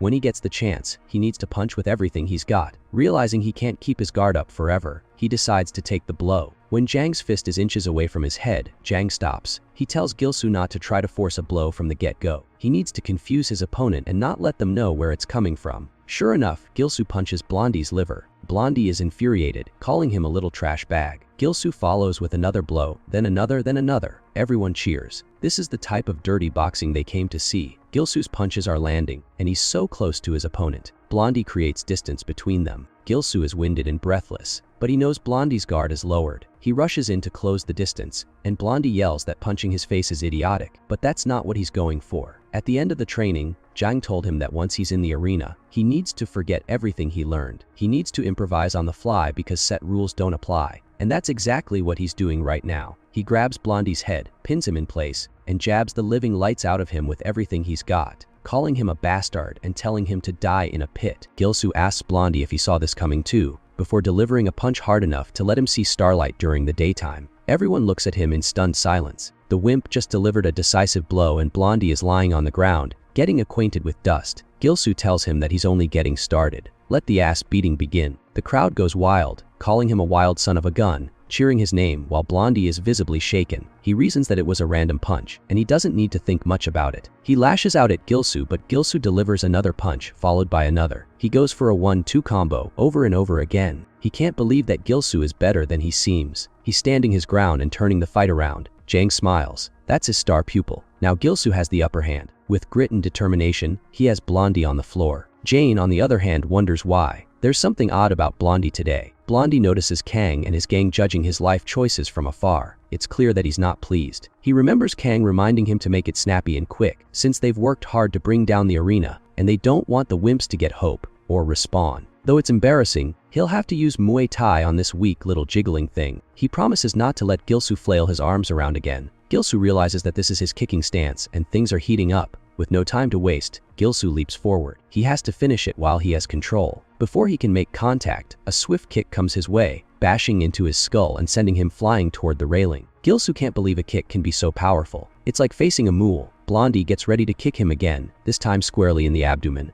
Another kick follows close behind. As Blondie calls him a loser for thinking he can win, he tells Gilsu to stop acting like he's hot stuff. The only thing Gilsu can think about is how those kicks are like cannonballs. They're tearing him apart. During the onslaught, he wonders what he should do. He remembers his conversation with Jin and how he claimed he doesn't care if it's dangerous. He's ready for it. Jin reminded him that if he's going to win, then he has to be careful. Those kicks are in a league of their own. There's no way he can defend against them, and he needs to find an unbeatable shield. Gilsu huffs in exhaustion, grabbing his bruised arm. It feels as if this low, taper Justin Bieber wannabe is beating him with a steel bat. Something's wrong with those kicks. Blondie tells Gilsu that it's good he has fear written all over his face. That's just the kind of expression he was born to have. Another kick zooms toward him, and Gilsu manages to dodge it. He realizes that this trash of a man wants to see him humiliated. A strange aura burns around him as he imagines all of the bullies wearing the same expression, waiting to humiliate him the same way. These are all demons, and today he's going to exorcise every last one of them. He's going to use his secret weapon to deal with those troublesome kicks. Gilsu suddenly kicks up and uses his bottom to block the kick. The crowd, even Blondie, didn't expect him to use a bum block. Jin can't believe he's taking it with his bottom, and Gilsu wants to yell that Blondie can go ahead and hit it from the back. He knows all the spots he can use to take a blow. Blondie laughs, wondering what the hell this is. It's ridiculous. He unleashes another devastating kick, but Gilsu uses his G-White shield to block it. He continues to block with his bottom. The crowd goes wild, wondering what's up with that booty block. Those loud smacks are enough to crack them up. Does he even have a name for that move? Even Jin teases him, saying he's acting cheeky with that move. It might be silly, but it's the fattest part of the body, and it can take the most hits. They can't believe Gilsu just pulled out a new way to get his ass beaten and actually win. Blondie is breathless. Looks like his plan to tire him out is working. He goes for a clean sweep kick, ready to kick Gilsu's head off, but Gilsu dodges. The kick is slow enough for him to avoid, and it's getting to Blondie. Jin also notices that his opponent is slowing down.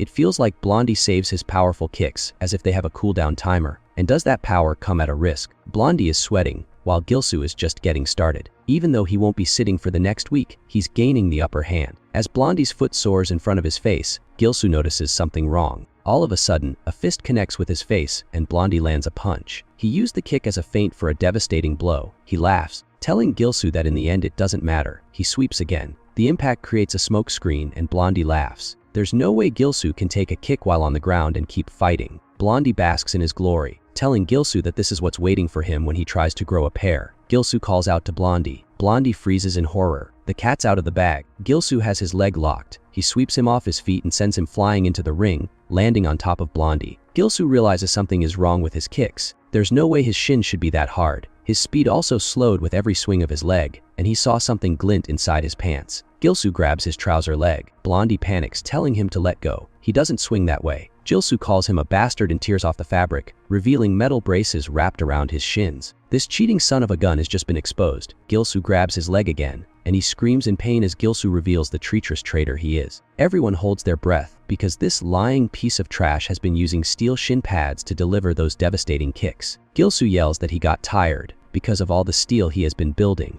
Everyone boos him and calls him a lying son of a gun. Even Hyo realizes that things are going out of hand and that it is better if they stop the fight. Gilsu only grins because now is not the time to stop the fight, but to see how it progresses. After all, the fight is as good as over. Gilsu clenches his fist and gives Blondie the beating of a lifetime. He sits on top of his chest and gives him a free nose job and dental makeover. The only thought Blondie can have is how this frail boy can have so much strength, because by the looks of it, he should have died 5 minutes ago. Gilsu realizes the expression on Blondie has on his face, and it is the same one he has worn all his life when he was bullied senseless. It is the same one people wear when they are helpless for years. But today is the day he is finally free of those expressions. He is no longer the coward he used to be. He pours all those years of frustration, anger, and resentment into his roar and delivers the finishing blow, a blow so hard that it obliterates Blondie's nose, turning him into Krillin. Perhaps now he will get stronger without those knee pads. Gilsu is finally hailed the winner of the fight, and everyone screams his name. He has brought down Blondie with his own 2 fists, and he prays proudly. Speaking of Blondie, he is lying there thinking about his life choices. He cannot believe that he lost to a wimp like him, and on top of that, he also lost his street cred and his gang. The gang gives him a stink eye before leaving, calling him a useless bastard. Blondie feels despair for the first time in his life, helpless as he wants to call out to them not to leave him. While everyone is spitting and throwing stuff at him, calling him a sick, dirty bastard, he curses and Gilsu pulls up. Surprisingly, Gilsu extends his hand, telling him to get up already and stop being a drama queen. He indeed used dirty tricks, and it is true that because of those kicks, he will not be sitting for an entire week, but in the end, he got the beating of a lifetime. Next time, they will fight fair and square. Blondie's eyes light up. He cannot believe the kindness he is being shown after being bullied relentlessly. He smirks because this guy is really interesting, and he cannot believe that he is actually going for a handshake. Even Jang is proud of his tiger cub. As a lion who raised him, he has high expectations for him. All of a sudden, a gorilla monster arrives, wondering why YMG High School is so pathetic and why everyone is so weak. Everyone starts murmuring as the son of a gorilla grabs Blondie by the hair, telling him that he does not belong in this high school if he cannot beat a wimp like him. He calls him a disgrace to all the graduates. Sun arrives and Blondie is on the verge of crying.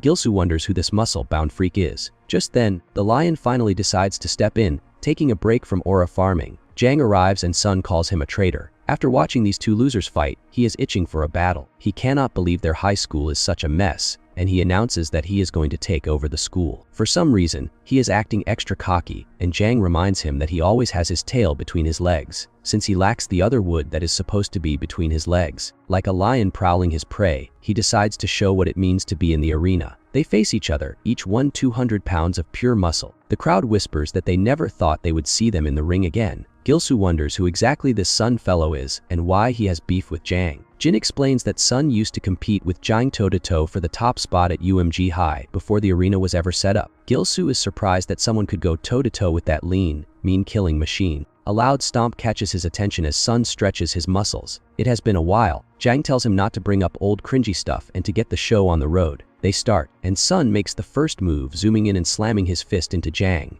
Their collision is enough to send all the weaklings flying away. They are incredibly strong, like two tornadoes colliding. Surprisingly, Sun meets Jang head-on and smirks before going at him again. Jang is on the defensive, dodging each blow with surgical precision. Gilsu realizes that Sun is huge and super quick, but Jang is incredible at dodging it so cleanly. He wonders what happens if Jang loses, and Jin nervously says that the arena will be abolished and UMG High School will return to being a jungle. All because Sun is Kang's brother's lackey. Jin wonders who this brother is that he keeps hearing about. Like a greasy bear out of hibernation, Sun yells at Jang to stop running away. His past victories do not mean squat because right now, he is fighting the new him. He rushes in and tries to crush him with a face palm, but Jang barely reacts in time and dodges it. Sun laughs and continues to overwhelm him with his blows, saying he should have challenged Jang ages ago. Gilsu nervously wonders if his mentor will survive tonight. From what Jin has heard, Sun is stronger while Jang is more skilled. But right now Sun seems to have the upper hand in both strength and technique. Jang lies there in a cloud of steam. Sun is extra smug today because his body feels different. It turns out this cheating son of a gun has been using ability enhancers. He boasts that no one will be stronger than him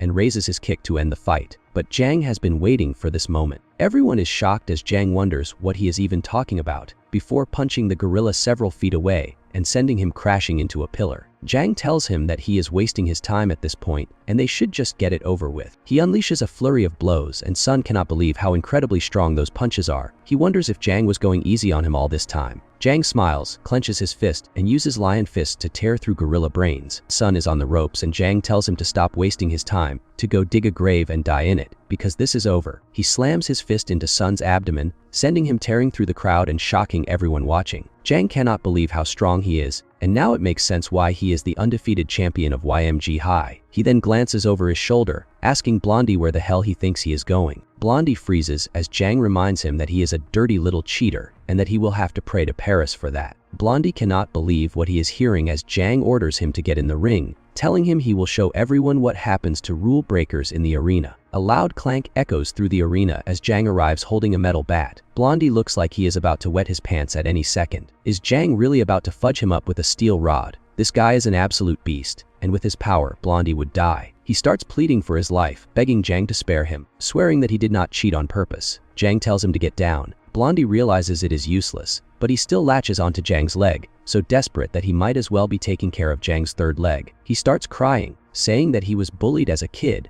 and that only because of being bullied did he put those things on, so he could survive. He calls himself a victim and swears he will never do it again in his entire life. All he needs is forgiveness. Jang gets down on one knee. For a moment, it looks like he is about to show him the Vegeta movement, but instead of mercy, he repeats through gritted teeth that Blondie should get down and stick his bottom up. Blondie realizes he is screwed up big time. Tears fall freely from his eyes as fear completely takes over. Jang tells him to clench his cheeks and his teeth, or else he will be unconscious. As soon as Jang raises the baton, Blondie completely loses it and starts crying over and over again. Jang swings the baton with every ounce of force he has, but surprisingly, he stops an inch from Blondie's bottom. The reason he stops is obvious. Blondie has wet his pants, and a puddle of yellow fluid is pooling around him. Everyone is stunned. Blondie really just pissed his pants. His hair is not the only thing that is yellow about him now, and they will remember this moment until the day he dies. Jang scoffs, annoyed that Blondie managed to mess up the arena again. He tells him that he will not be getting a second chance, ever. Jang looks at him with pure disappointment written all over his face. Jang then roars, telling everyone that this is what the arena should be about. They should not overthink it. They should fight fair, accept the outcome, and give it everything they have. Let the stronger one win.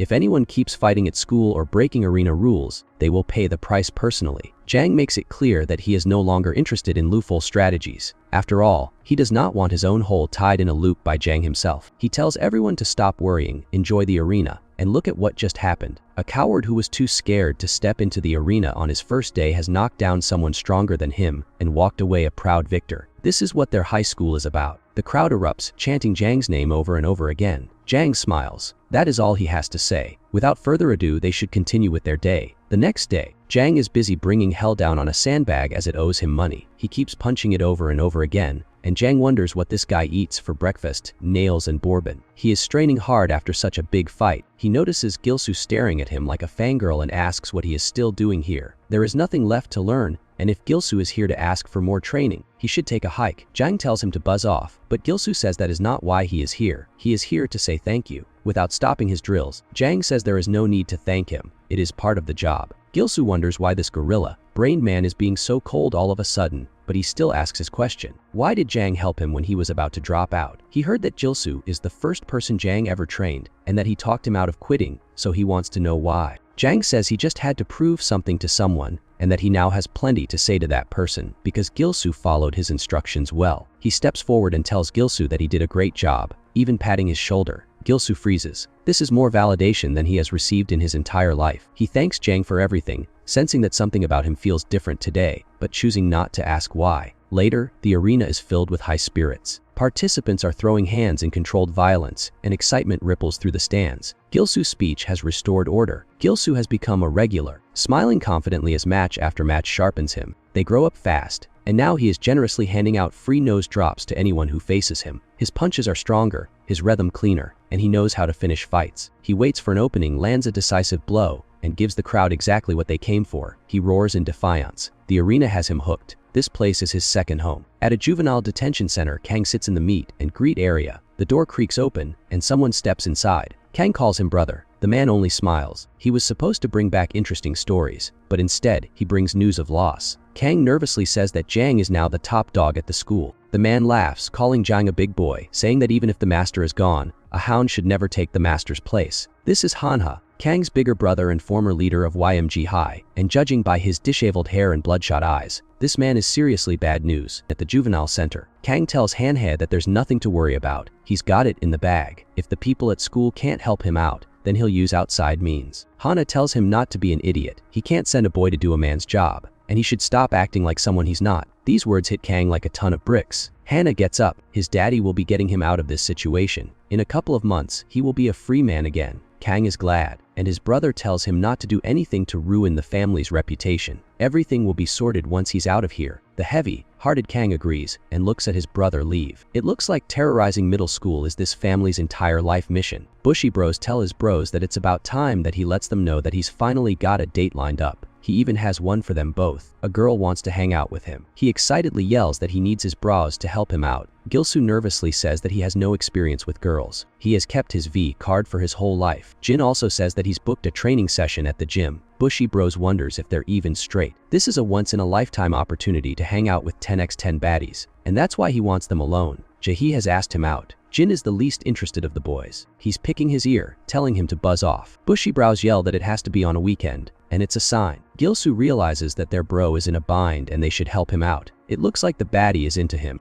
Jin is still not sure that anyone would want to be with a man who has 2 caterpillars instead of eyebrows and a face card that should have him arrested. Knowing how desperate Bushy Bros is, he would draft a traffic sign for all its signs. Bushy Bros calls him a bastard and promises to buy them burgers. Jin asks him to throw in desserts as well, and out of his desperation, he accepts. Later, they pull up to a coffee shop. Bushy Bros is so nervous that his hand is trembling. He wonders why he has butterflies in his stomach. Jin is relaxed, and Gilsu is just riding along with whatever this is. He also wonders who the girl is. As if on cue, a 10x10 baddie walks into the room, has allies and cascading brown hair. Gilsu's heart skips a beat. For his virgin ass, this is overstimulation. Bushy Bros calls Jaehee over while waving enthusiastically, and Gilsu can't believe that this brain dead 2 cent fighter really landed a baddie like that with a haircut like his. But turns out his girl is the other one, a redhead who enthusiastically calls out to him. They apologize for being late, and Bushy Bros introduces his buddies. All 6 of them sit together, and Gilsu gets to sit in front of the 10x10 brown-headed baddie. She introduces herself as me, smiling that it's nice to meet him. Gilsu is speechless. He's never had attention from a girl before. The day continues, and they start chatting together, asking how Bushy Bros is at school since they go to the same cramped school class. Bushy Bros smiles. Jin then proves himself to be the worst wingman in history, as he tells them that Bushy Bros never pay attention in class and watch fan cam girl groups all the time. Bushy Bros can't believe that his bro is doing him dirty like that. He even goes as far as to say that he's always sleeping in class. Jaehee can't believe that this is the same person she goes to school with. While he's desperately trying to clear his name, Gilsu feels awkward as hell. Mai picks up on how blocky he is. She warmly asks if he's always this quiet. Jaehee can't believe that she's actually talking to him. He just can't stand loud conversations. They start hitting it off casually, and just when things are getting good, and she is asking what his personality is, Jin once again proves to be the worst wingman in history by cock-blocking our boy and asking the ladies if they want to bounce somewhere else. He knows a singing room that can fit 6 people. Gilsu scratches his cheek just when he was hitting it off. When they're at the karaoke bar, Bushy Bros is on the verge of blowing a nerve. He tells them to go ahead, he needs to have a word with his brothers, and they need to go use the bathroom. Jin cocks his head. He knows things are going south and tells them that he's already been to the bathroom and he doesn't need to go. The Bushy Bros grits his teeth, telling him to accompany him. He yells at him later. So why is he telling his girl all of that embarrassing stuff? They continue going back and forth until it blows into a fist fight. They want to saturate the arena, and Gilsoo tells them to hurry along while he goes keep the ladies company. He wonders why they're always ready to run the fade when they're together, but at least Bushy Bros is honest about his feelings, and he feels that he's been fumbling his chance. He immediately starts thinking about me and what a beauty she is. He wishes that he could find out more about her, and also wonders why her last name is. It sounds familiar, kinda like the guy who changed his life. When he arrives, he looks at a delinquent messing with babes. The delinquent tells them to bounce. He and his two buddies have a room, and they can have fun together. Gilsoo tells him to buzz off, and the delinquent doesn't take the hit, calling him a goddamn wimp and wondering why they're hanging out with a loser when he belongs to a famous gangster group. He grabs my wrist, and me struggles. He smirks, wondering why she doesn't want to go. Gilsoo is ready to run the fade and show everyone how cool he is. But before he gets his chance to show the ladies how cool he is, Me turns the tables and flips the guy over her shoulder. She yells that she'll run the fade and beat the living daylight out of him. Gilsoo can't believe what just happened. From a damsel in distress, she's turned her opponent damned in hell. Bushy brows girl grabs her head. She knew that this had happened. She turns to Gilsoo,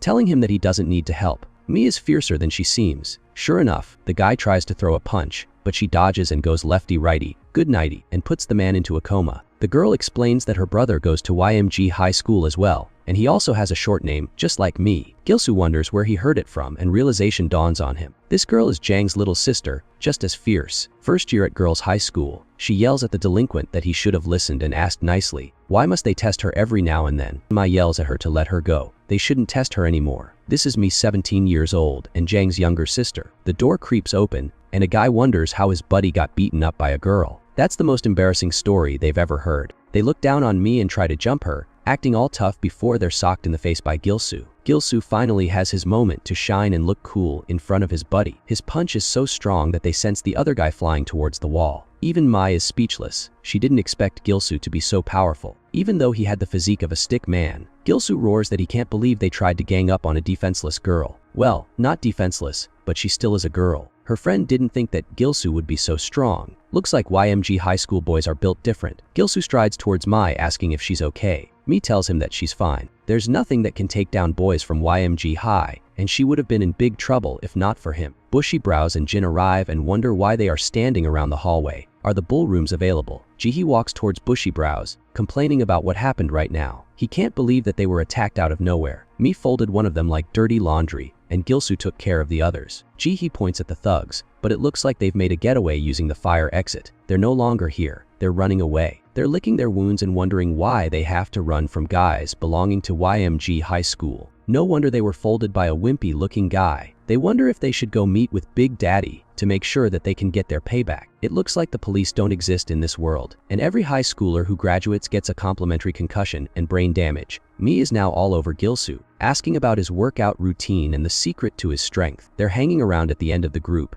and Gilsoo smiles, telling her that she's also impressive. She's no damsel in distress. He finds it interesting. Boys are looking really good for a boy, and he might actually get himself a girlfriend. Mai says that her brother trained her, and she doesn't look anything like Gilsoo. Gilsoo smiles. He's also Gilsoo's trainer, and he's really grateful to him. Mai wonders if he knows her brother, and Gilsoo replies that he helped him out when he transferred schools. Mai's eyes widen. She realizes he's the guy her brother has been talking about nonstop, the first-year student who moved here. Gilsoo is a little nervous. He remembers Jank telling him that he wanted to prove something to someone. Was that someone his sister? He also feels embarrassed and hopes that Jank didn't reveal how pathetic he was at the start. Things turn even smoother when she brings out her phone and slides him her digits. She thought that it was really interesting what Jank told her, and it's cool to meet him, so they should get in touch. Even without knowing it, Jank has been a better wingman than Jin. Gilsoo blushes and punches his digits in. Later, in abandoned factory, someone is being beaten to an inch of his life. He has a bat over his head, and the spiky-haired bastard is the head of the freak-off, asking if he will pay up with money or G-pay. The man getting beaten whimpers that he doesn't have a penny to his name, and Speaky yells at him that he has other ways to make him pay. He'll be working for them until his debts are cleared. After conducting business, the guy who was folded by Gilsu and his girl arrive, asking Spiky to take care of those guys. But before he can complete the sentence, Spiky grabs his lips and shuts them, before slapping him across the face. He can't believe that he got his bottom handed to him by a girl. He whimpers that they all belong to YMG High, and they were freaks. Spiky finds it interesting and takes up the commission.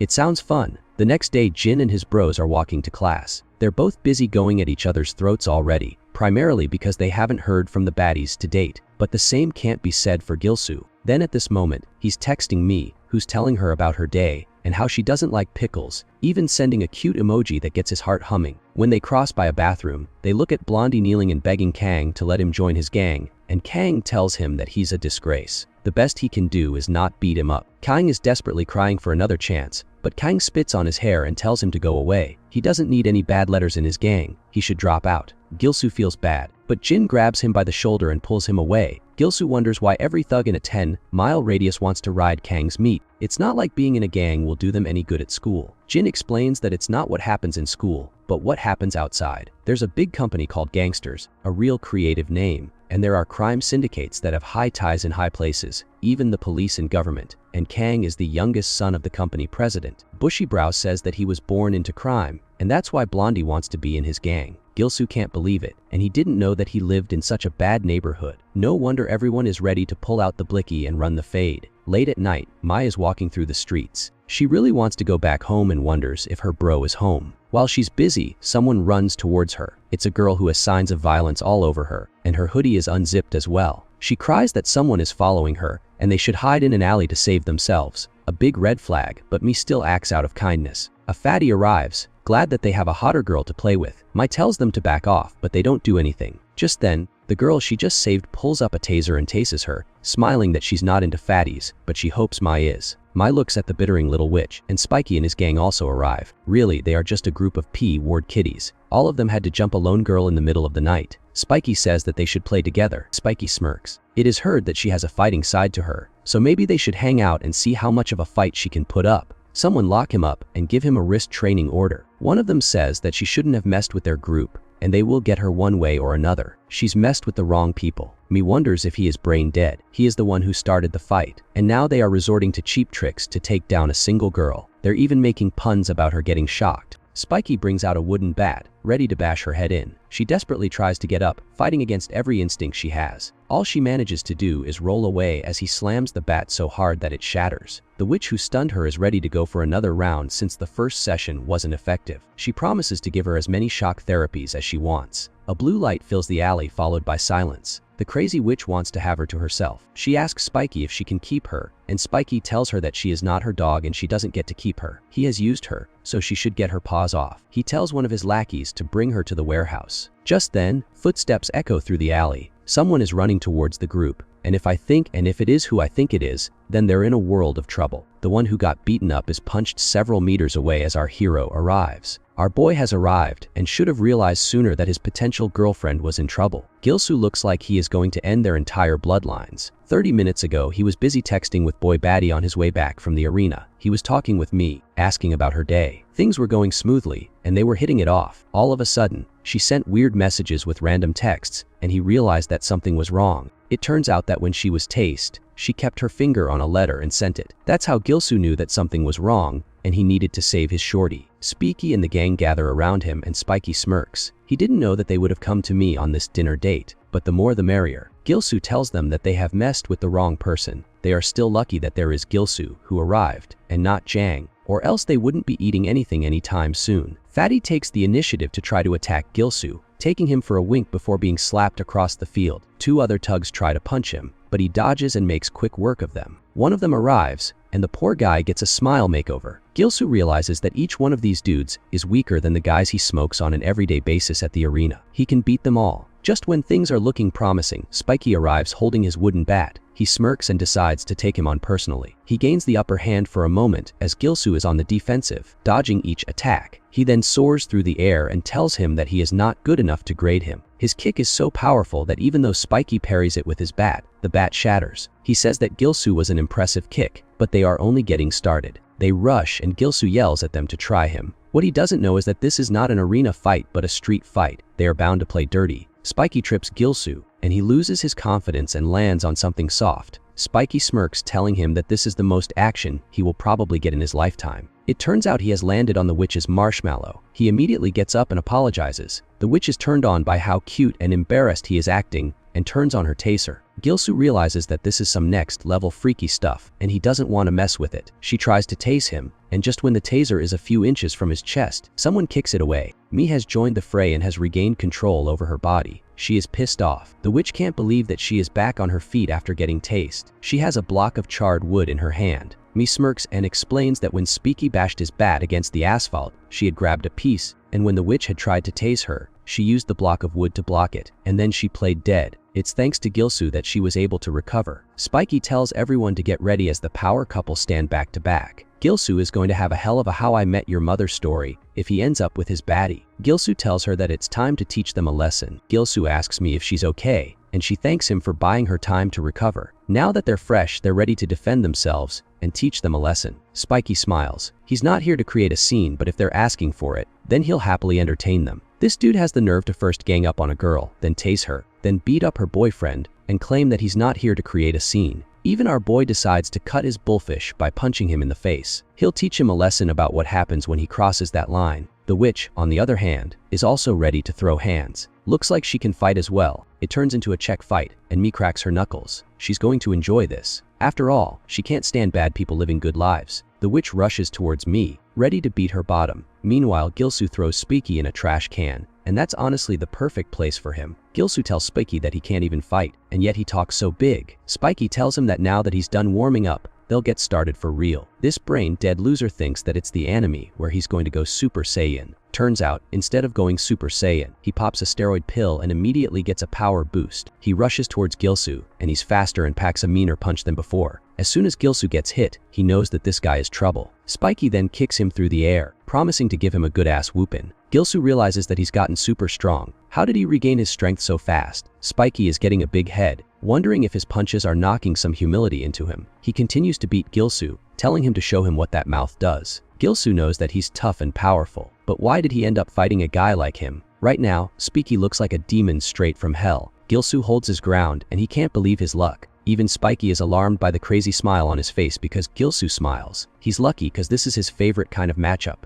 If Spiky is a demon, then he is a demon slayer. He grabs Spiky's neck, pinning him in place and punching his liver over and over again. He then grabs his neck again and uses his head to give him a concussion. He continues to beat the living snot out of him while tanking Spiky's punches. Spiky can't believe that he is facing a battle junkie who takes hits like nobody's business. Gilsu even teases him for wanting to see how students from YMG High School fight. This is what a first year can do. He learns the decisive blow, sending him flying into a trash can. Gilsu says that he's been bullied all his life. No one can take a better hit than him, and now he can hit back twice as hard. He also remembers when Spiky popped something into his mouth before rushing in. Spiky took the biggest L of his life, even after ganging up on a defenseless girl using a taser, then a bat, and then steroids. He lost to one wimpy-looking kid. Suddenly it gets darker and Gilsu hears clapping behind him. He turns around in fear, wondering if Mai is okay. Mai is clapping for him while standing on the witch's head. She ended her fight quickly and saw him in action, and he was not bad. She then interrogates the witch, asking who sent her and why she was tasered. She nervously explains that she is from the Bike Sun group, and she did it for money. Gilsu remembers hearing about the group earlier. What is this group anyway? And why are they paying people to go after YMG High School? The Brainless OF model explains that this group is the largest group in the area. It is an alliance of high schools that has emerged in the city about half a year ago. All the delinquents are grouping together, and all the fighters are joining their banners. There are other gang crews in the city as well, and this crew is growing at a faster rate. The only areas that are still safe are his school. That's why Spiky was behind this attack. He wanted to mess with his high school, and she was offered a ton of money to help them take care of stuff, so that she could help him make players out of high school students from YMG, so that he could become one of the 5 dragons. Gilsu can't believe that Spiky was working for such a cringy life goal. The group covers the entire city except for Tech University and YMG University. They don't have influence over there, and that's why he was curious to see how students from that high school fought. The witch gets up and wobbles. It looks like she won't be walking for the next week. But Mai is not done with her. She grabs her hoodie and tells her that it's time for payback. After punching her for a bit, they decide to leave. Gilsu apologizes since she's in this mess because of his school. She wonders why he apologizes since her brother is the top dog of that school, and she feels responsible for it as well. Gilsoo smiles and tells her that her brother is amazing, one of the best people he's ever met. It doesn't matter how fierce the group is. They won't touch YMG High School as long as they have Jang. He's like the pillar of peace. And the guys he fought today were not that strong. They didn't have the dog in them. She laughs and says that her brother is strong, out of the ordinary, but he was pretty amazing as well. Gilsoo blushes, and she smiles, thanking him. This is the second time he has helped her. But the way she's not blushing and smiling. I sincerely hope our bro doesn't end up in the friend zone. Our boy starts blushing like an idiot. He's glad that he was able to save her. Meanwhile, Spiky is apologizing to a dude with dreadlocks. He tells Spiky that his problem is that he bites more than he can chew. Spiky apologizes. That's the only territory they don't have control over, and he wanted to help. The pimped up dude. The blinging bling demotes Spiky, and now he's a player. Spiky cries, pleading with him not to do it, but the dude tells him that he'll see him at the Coliseum. He grins. This is Tyrone, one of the 5 dragons of the group. A bunch of beta males are standing there with their tails between their legs and their hands covering their little worms, all of them being called wimps, while everyone wonders why these weaklings ran away from home in the first place. Either they were living with Diddy, or they really thought they were going to make it big after running away. A man who looks like a patchwork quilt, thanks to all his scars, asks why they want to join the Thunderstorm gang. One of the whimpering idiots says it has been a month since they left home, and they heard they could get food and a place to live if they joined the gang. That answer does not earn him a place to live, but it does earn him a free-nose job, courtesy of the patchwork guy. The punch is so brutal that he goes flying, and the rest of the wimps look like they are about to wet their pants. Their boss snaps, yelling about what he just said regarding food and a place to live, asking if this looks like a freaking soup kitchen or an underground fighting club. This man is Gong, the leader of the Thunderstorm gang of runaways. All the wimps immediately apologize and bolt for the door, swearing they will never come back. Gong watches them go and cannot believe these half-brains ditched their own friend. No guts, no loyalty, worse than the French. He wonders what is wrong with young blood and why no real talent has been showing up lately. One of his lackeys whispers that it is because of the Bakeson group. Gong lights up a cigarette, realizing that those guys are the reason no talented fighters are joining their gang anymore. They need to build up their strength, and right on cue, a new face shows up asking if they need a hand. Instead of being happy, everyone nearly has a stroke because it is Blondie Akapark. Park looks around and asks how the Thunderstorm gang turned into a weakling club on the verge of collapse. The fighters immediately get ready to beat his bottom black and blue, calling him a bullfish, but Park does not care. He says he is here for an interview,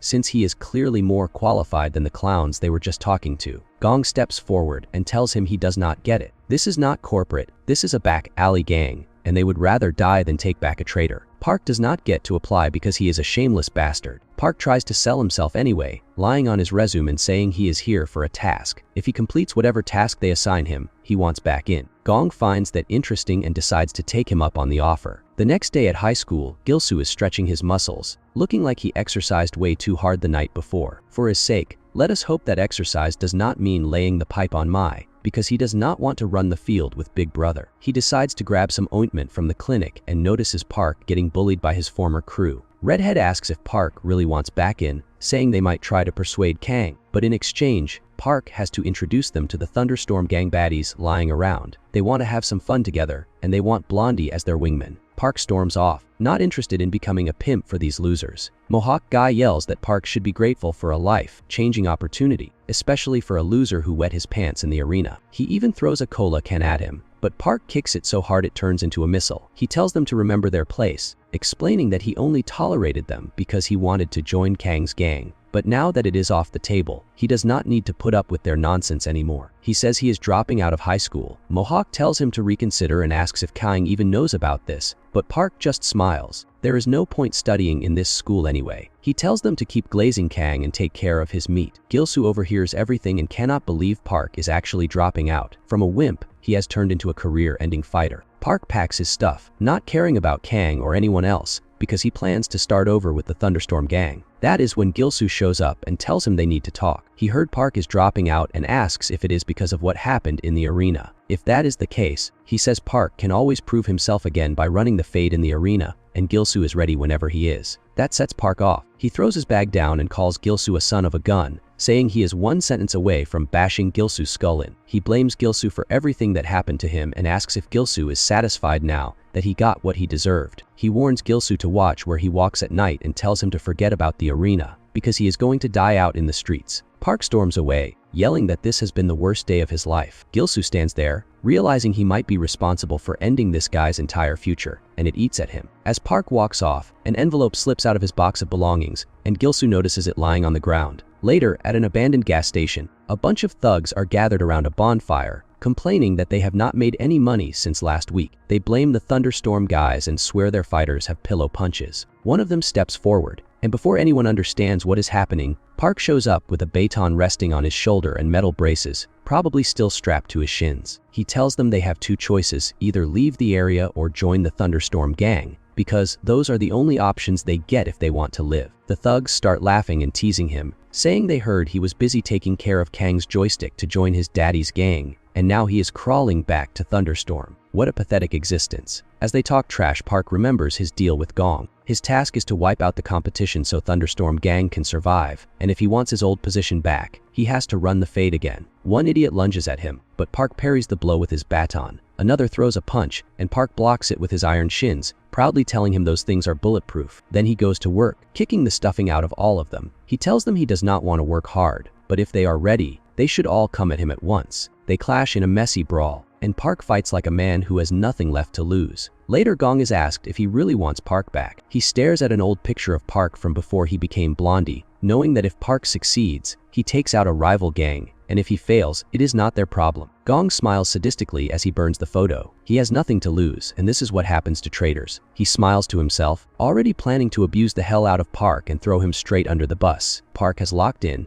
and he's really filling the abandoned gas station with bodies. The only one left, barely breathing, is the head wimp, while everyone else is already defeated. The wimp calls him a monster, and Park isn't even sure he was this strong before. He just smiles, because that's what happens when you live in hell. He's a changed man now, and he only has one thing left to say goodbye to his molars. They shouldn't get on his nerves ever again, is the last thing he says before stomping on him and enjoying the crunch of bones. At YMG High School, a couple of students are yapping about how they have to take out Park's stuff, wondering why they have to throw out his uniform and everything else. Are they his personal butlers or something? Gilsu overhears them talking about Park, about how he went back to a runaway gang and secured himself a position, and how he's attacking anyone he didn't like from YMG High. They'd better watch their backs now. Jin wonders about that, since he's destined to be high on Park's hit list, and Gilsu asks if he knows why Park dropped out. Jin says that now that the gang doesn't have his back, this was bound to happen. The only reason that Delinquent came back to school was to hang around his gang and eventually join his father's gang. That was the only career option he wanted, and now that it's off the table, there's no reason to come to school anymore. Gilsu still can't believe that he dropped out, but with what he went through, he wouldn't blame him.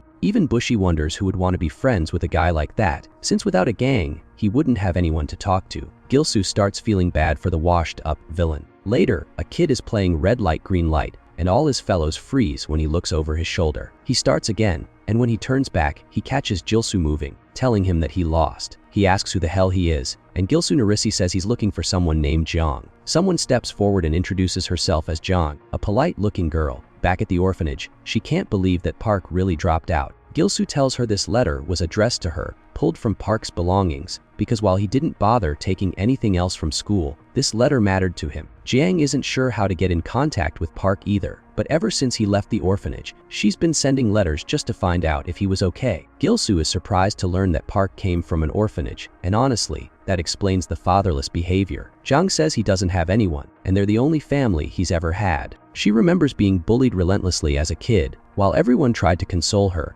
and some fatty just licked his popsicle, calling them monkeys and mocking them for not having parents. They were bullied every day, and the only savior they had was Park. Back before the $20 haircut and $10 bleach, she remembers Park beating the stuffing out of bullies to protect his family, and to them, he was their hero. It really is true that you either die a hero or live long enough to turn into what you fought. The day he changed was when he was beaten relentlessly and mocked for not having a mommy or daddy to back him up. A gang beat him black and blue, telling him not to bark and not to bite more than he could chew. With no other option, he was bullied all through middle school, and that's when he stopped smiling. That's when he joined Thunderstorm gang. She remembers the day he left the orphanage, and when he came back, he was a completely different person, rocking a low taper fade and blonde hair. He showed up smiling, holding bags full of snacks, announcing that he was back, but she felt fear crawl through her body. Even though he still smiled and acted kindly to the kids, she eventually realized he was still the same Park underneath. He visited every month, bringing snacks and souvenirs, but ever since he dropped out he hasn't come around anymore. Gilsu feels awful. It's like she's describing a completely different person from the Park he knew. The scumbag who fought dirty in the arena and pissed his pants to become the school's laughing stock. With a trembling voice, Jiang admits it frightens her, because it feels like Park will stop being himself soon and turn into someone horrible. Gilsu doesn't have the heart to tell her that he already has. At Thunderstorm House, Gong is beating the living daylights out of a colleague with a club, screaming that after being given food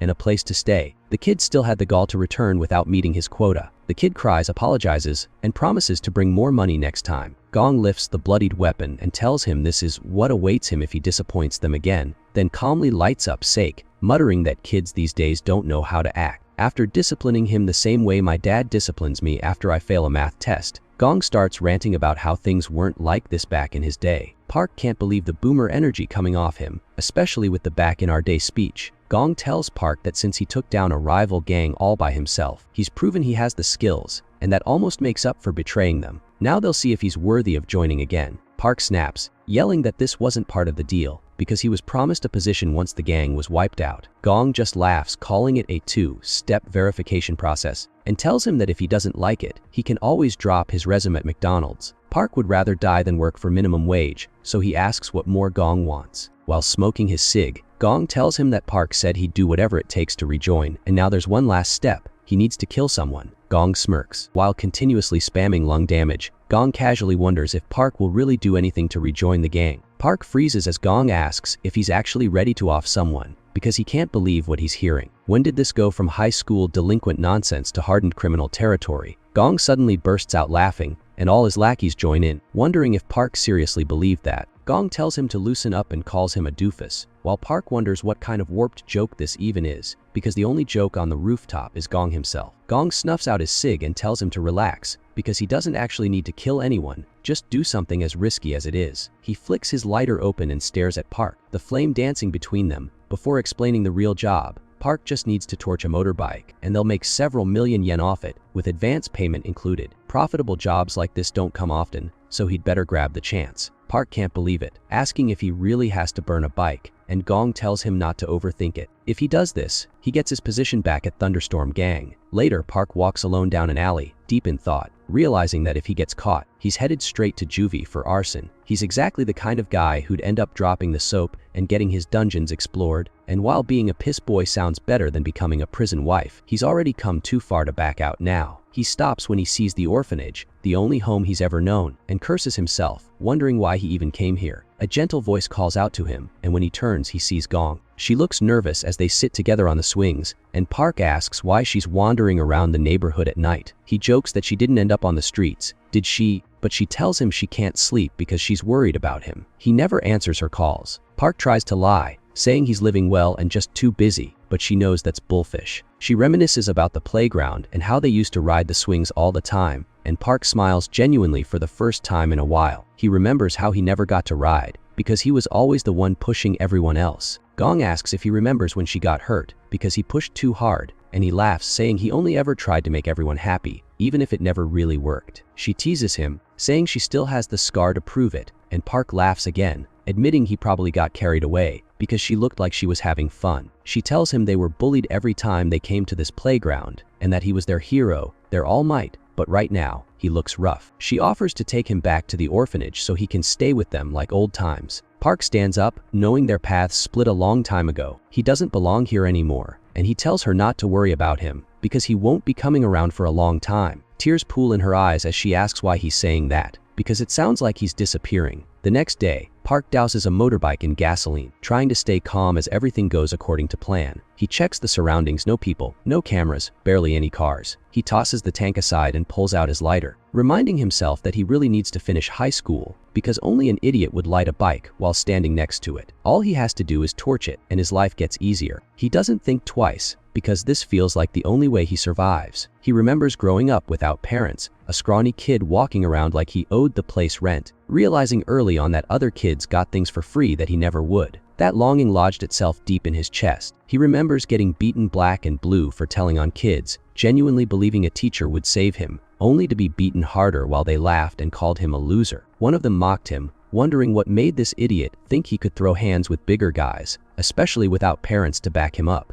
Another pulled out a box cutter, promising free plastic surgery so maybe Park could get adopted by decent parents in a white neighborhood, telling him to remember he earned this himself. The memory freezes when a door creaks open and everyone stops. A voice demands to know what the hell they're doing. As a group of corporate-looking businessmen step in, mocking the brats for acting like big dogs, one bully snaps back, asking if they're supposed to be scared of Japanese businessmen before getting punched so hard he'll be eating pudding for life. Teeth scatter, someone calls him a cheeky bastard, and Park feels something ignite as he watches them get folded. That's when he learns they're part of a gang group, the kind you don't mess with, and he understands something important. To survive, you have to become a predator. Afterward, the men bow deeply to someone higher up, apologizing for the mess. A man with a goatee steps forward, radiating authority, his presence like a dragon. That's when Park decides he needs to become something like that, a dragon no one hunts. That's where the tattoo idea comes from, and why he believes he has no choice. Suddenly, water splashes over him, snapping him back to reality. A voice tells him to stop, and Park can't believe this loser tracked him down. Gilsu has arrived, warning him that if he pisses his pants again, everyone will call him a bad wetter. Looks like this is Park's redemption arc, whether he likes it or not. 3 hours ago, Gilsu was approached by Jung asking if they could talk for a minute. Her eyes were full of tears and her voice full of desperation. Gilsu wondered, "What's up? How does she know that Park might do something stupid?" Jung told him that, knowing him, he gets all anxious when he's about to take a big leap of faith. He looked just like when he was about to join the Thunderstorm gang all those years ago. She remembered that Park told her he might not make it back for some time and not to worry about him. All she needs to do is take care of others. He sounded like he wasn't coming back, and that terrifies her. And she knows that Gilsu has no reason to help her, but her voice trails off, and Gilsu knows what she wants. Somewhere else, someone is having a barbecue. It's nice that they can have some time off and grill some meat for once. 2 Thunderstorm gang members are having a hot pot, trying to eat as much as they can while the older guys are away. As soon as the door creaks open, they turn around on the verge of a heart attack. Is Gong back? They curse because he's supposed to be out for some time. Instead of Gong, our boy arrives, looking sheepish as hell and wondering if this is the Thunderstorm gang's headquarters. They both start laughing. They thought that he was Gong, and they told him to buzz off. Gilsu realizes that he's at the right place at the right time. He remembers Jin telling him that they live in an abandoned Thunderstorm building, and they call themselves the gang. Looks like Jin was right. He nervously says that he's not here to join the gang, but looking for someone going by the name Park. Hearing that traitor's name is enough to have them choke on their meat. They wonder what business does he have. Is he a friend or something? Gilsu tells them that he just needs to get in touch with him. The guy tells him it's probably too late. He's busy getting arrested for life. Hearing that Park is in serious trouble, he decides to use force to get the boy to talk. As the poor boy is about to have a mouthful of meat, Gilsu grabs his mouth, shoving the meat into his mouth. He wasn't going to fight, but it looks like there's no time for gentleness. He'd better start talking. This isn't Naruto, and he's not going to use talk no jutsu. Where is Park? Presently, Park wonders how he knew that he was here. Gilsu tells him not to bite more than he can chew. It's not about what he will gain, but it's what he will have to suffer when he's arrested. Park tells him to buzz off. This isn't shonen, and he doesn't know anything about his life. He brandishes his fist, and Gilsu doesn't shrink away. Indeed, he doesn't know all about Park, but someone still cares about him. Back at the orphanage, hearing the name of the orphanage, his name is enough to have him pause. Gilsu tells him that Jeon came to ask for his help. She's afraid that he might do something stupid. Park is sweating in his boots. Gilsu tells him that she thinks he is a genuine person and that she cares for him. It was enough to force her to ask a total stranger for help. He shouldn't throw his life down the gutter. Someone still cares for him. Park is having second thoughts about everything. He's not sure what Jeon thought about him. Just then, someone starts clapping. They both turn to look at Gong arriving, saying that they have the show on HD. Their performance is Oscar-worthy. Gong has arrived with his lackeys. He almost ruined the whole thing, but he's glad that he came on time. He didn't trust Park to go through with it. That's why he captured him on video, dousing the motorbike with gasoline. Park starts sweating. Is he being for real? Gong laughs, telling him that he is disposable as hell. Now he'll light the motorcycle, and Park will shoulder the blame and go into juvie. Park yells at him to stop. Gilsu rushes to stop him, but it's too late. Gong lets the lighter slip from his hand, telling him to make sure he doesn't drop the store soap behind bars. Just then, someone blazes to their rescue. Gong turns to see Jin kicking the lighter away with surgical precision. Jin laughs. He wasn't sure that he would make it on time. Even Jaeongmin is here. Blondie can't believe that Jin is here to save him, and Gilsu gives him a thumbs up. He is a real bro in need. He might be a lousy wingman, but he sure is his ride or die. He remembers running, trying to save Park after getting intel from the Thunderstorm guys, and texting Jin that it's an emergency. They didn't even ask him what was wrong. They are here. Gong wonders if it's time for some exercise. He can't believe that Park hangs out with these losers, and Jin corrects him that he is here for Gilsu, not for Park. Even Jaeongmin is furious. He had to cancel his date, and he's all pent up. He'll be clapping cheeks whether in this fight or on a date. He rushes towards one of the lackeys, but the lackey who's wearing gauntlets blocks the blow. Bushy, when he says he is in pain, his knuckles are bleeding. What the hell is going on? The opponent reveals his gauntlets and slams them into Jiangmin's chest. He smirks. This is Huang, an 18-year-old and the third best fighter in the gang.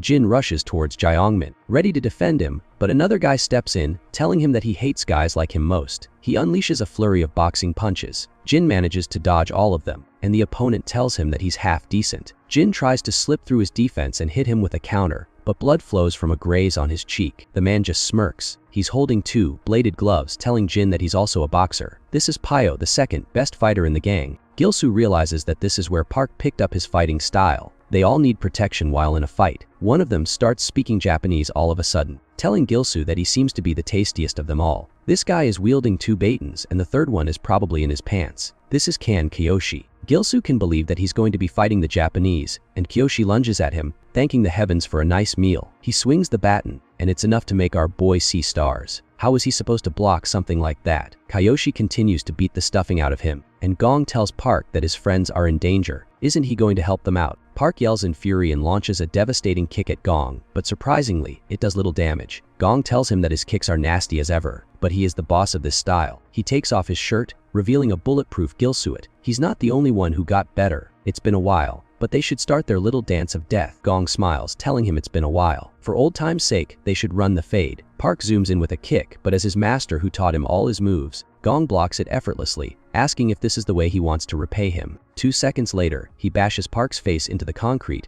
knocking the air out of his lungs and the swagger out of his strap. He smiles, promising to beat him up with these knucklebusters, so that he can remember who he's messing with. Meanwhile, Gyeongmin Brows is trying to hold up against his opponent, but his arms are numb from all the gooning he's been doing before the fight, blocking this guy's moves. He can't keep trading blows like that. His opponents continue to strike him over and over again. Gyeongmin freezes. He realizes that his arms are his weapon, not his fist. He's just flailing around his arms diagonally, and if that's the case, then all he needs to do is lean against the fence, so that he can't swing his arms anymore. Sure enough, his opponent looks like he just saw a ghost, because his future holds a lot of ass whoopery. Gyeongmin zooms into the air, ready to bash his pretty boy face in. Jin is also holding his own against the phony boxer, who asks where did he learn boxing from, and does he even lift. Too bad his punches were cut through his guard, since they have blades. When he swings his arm, Jin manages to dodge it and looks at his fist. He realizes that the weapon increases his fist size. All he needs to do is use his autism to imagine his opponent wearing gloves. He can then pretend his fists are bigger and dodge. And if he can dodge, that means that he can land a mean counter attack as well. Sure enough, he manages to land a blow, knocking his opponent's confidence out. Jin tells him that his boxing is trash and his haircut is even trashier. He decides to let his opponent fix both of them. Meanwhile, Kiyoshi is acting like a true freak. He keeps speaking in Japanese, saying that he is getting excited. Gilsu realizes that the batons he is using are tricky, unpredictable, and zesty. He zooms towards Kiyoshi. English. Mother hugger, do you speak it? Gilsu says as he zooms towards Kiyoshi. Kiyoshi punches him in the gut and realizes that he is a foreigner. But it's only right that he speaks English when getting freaky with his opponent. He yells that Gong was the one who took him in when he had nowhere to go. For the Thunderstock gang, he will ride his beat and die for him. So he will definitely kill him. Kiyoshi smacks Gilsu away into a used Saburo. Gilsu is breathless and bruised. It's a good thing that he can take a beating with his professional career as a punching bag. He knows that there is no way he can win without a weapon. All of a sudden, he looks at his shoes and his brain lights up. Kiyoshi is walking around like a true freak, ready to get him to taste these batons. Gilsu arrives holding his shoes with their shoelaces tied together. Kiyoshi laughs, wondering what the hell this is. He asks Gilsu to die, but Gilsu surprisingly blocks it with his makeshift shoes. Mid-punch, Gilsu even delivers a cringy line that if he doesn't have a weapon, they should improvise. His lines might be cringy, but his fists are full of fighting spirit. Park, on the other hand, is breathless, bruised, and beaten. He asks Gong to knock it out and not talk to him anymore. Gong blocks his kick effortlessly and reveals his shin guards. He reminds Park that he is responsible for teaching him to use these guards, and he was the wild dog of their gang before he ran away. Park remembers being a bullied kid. He was bullied so bad that he would just walk around the streets. That's when he saw the Thunderstorm gang having a barbecue. He was forced to wonder why they were so happy, so carefree, and so well-fed. His stomach's growling caught their attention and they asked him to scram. But Gong reached out to him, telling him to come by if he doesn't have a place. That's when he stopped by and was given the shin guards courtesy of Gong. And that's how his whole identity became Park the Shin Smasher. But he realized that Thunderstorm gang was not his salvation but a path to destruction. Presently, Gong is ready to give him a full makeover with his fists. But before the blow can land,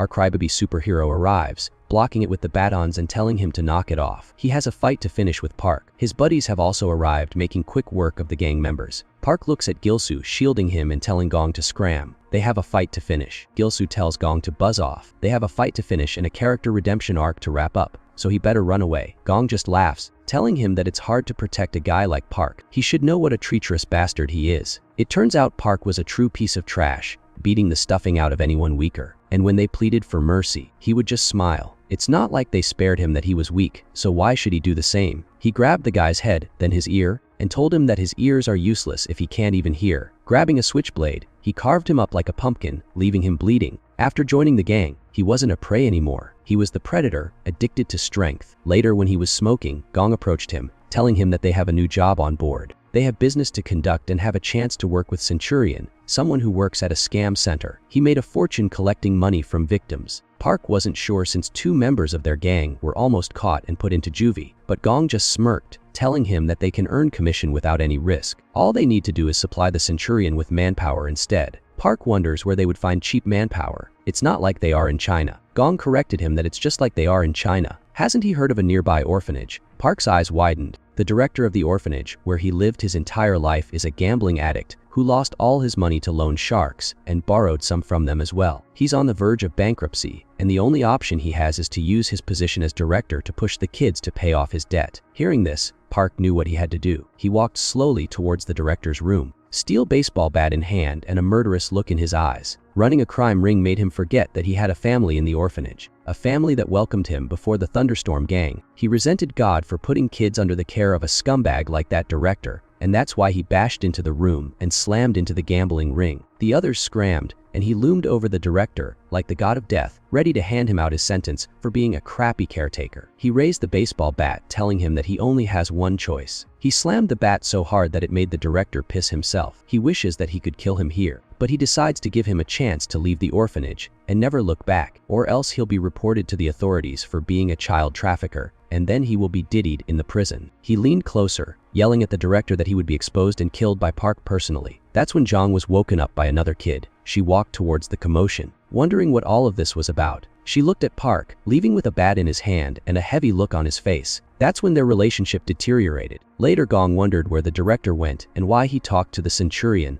and left them out of the discussion. Park decided to take the blame for what he did. He acted tough because he had an opportunity, and a wolf can't belong to a stray dog pack. Gong decided to let him go with his life, but he'll be beaten within an inch of his life. Park accepted the beating like a medal of honor if it meant saving his family. Presently, he says that they're the only family he knows, and he doesn't care what happens to him, but he won't let anyone mess with them. Gong smiles. That's the reason why he let Park back in. He later found out what happened with the orphans, and he's been waiting for an opportunity to get his revenge. It's a good thing that he crawled back and saved them the trouble of finding him, or grits his teeth, realizing that he's fallen into their trap. Gong squares up, telling them to get ready. Gilsoo stupidly opens his mouth, telling them that it's 4 versus 1 and he has no chance of winning. That's when Gong says who decided that. As members of the Thunderstone gang surround them, the situation has completely flipped over. Everyone is here with a wooden bat in their hand, and Gilsoo realizes that things are turning south. Gong tells his boys to get them. Gong smirks, telling his boys to go get him. All of the boys rush towards the gang, ready to tear them from limb to limb. Gilsoo feels weak in his knees. Can he even take them all at once in a fight? Jin tells him to stand proud because he is strong. They'll definitely do it. Bushi tells everyone not to go easy. They can pull it off since they're decent fighters belonging to YMG High. Park looks at them as if they've lost their mind. Are they really going to stay and fight for a stranger like him? He looks at the trio giving each other bra-fists. Just then he gets a bra-fist of his own right to the temple, courtesy of Gong. Gong tells Park not to take his eyes away from the fight. They have unfinished business to attend to. Park gets up. He feels the same way, and it's time to end this whole charade. Gilsoo and the others stand back to back, facing off the swarm of Thunderstorm gang members. There are too many, and he can hardly block all the attacks.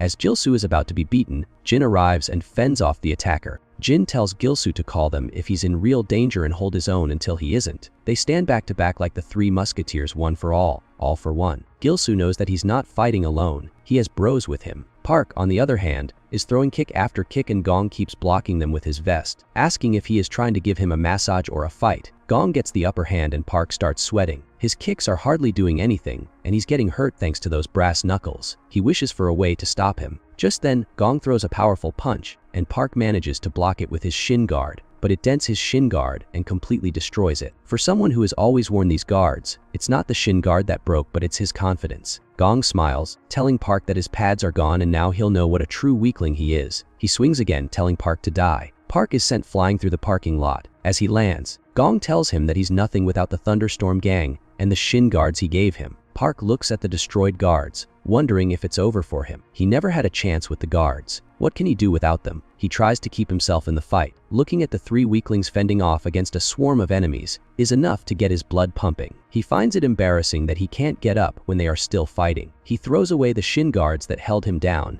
and with them the last ties he had to the Thunderstorm gang. Now he will show them what a real storm looks like. He's ready to show them what he's really made of. As he assumes his stance, Gong smiles, asking if he has a death wish. Didn't he tell Park never to take off these guards? He'll show what happens when he doesn't listen to his elders. Park is second, guessing his life choices. He knows that he tried to look cool, but what can he do against those brass knuckles? Can he dodge them? Surprisingly, he manages to dodge them with ease. He can't believe it. It looks like he has pulled a rock knee move on Gong. Using the shin guard all his life has made him stronger than an average man, more agile and more flexible. He hits Gong with a devastating upper kick, realizing this is who he is. He is speed incarnate. As he continues to gain the upper hand by delivering powerful kicks at Gong, Gong tries to throw a jab at Park. Park just leaps into the air higher than CR7, ready to bring down a devastating axe kick. It's been a long time since he fought without the shin pad. He remembers the day Gong gave it to him, telling him never to take them off. He lets loose his kick, shattering the asphalt and the last bond he had with Gong. Gong can't believe that he's losing to someone as weak as Park. He remembers the day he took him in. When a lackey asked why he took Park in, he answered that with someone like him on the gang, with no family, no one to look after him, it's easy to use him like a pawn and it's easy to dispose of him when he stops being useful. Gong gets up in disbelief, lashing out at Park that he's not going to lose to a poser like him. Park zooms forward, zigzagging towards Gong and ready to make him eat his words. He kicks Gong so hard that 2 incisors fly out of his mouth. He also asked Gong if he is the strongest because he is Gong or if he is Gong because he is the strongest. Gilsu whirls around and looks at Park, bringing his fight to an end. As he turns to leave, he reminds Gong that he can't win because he's strong,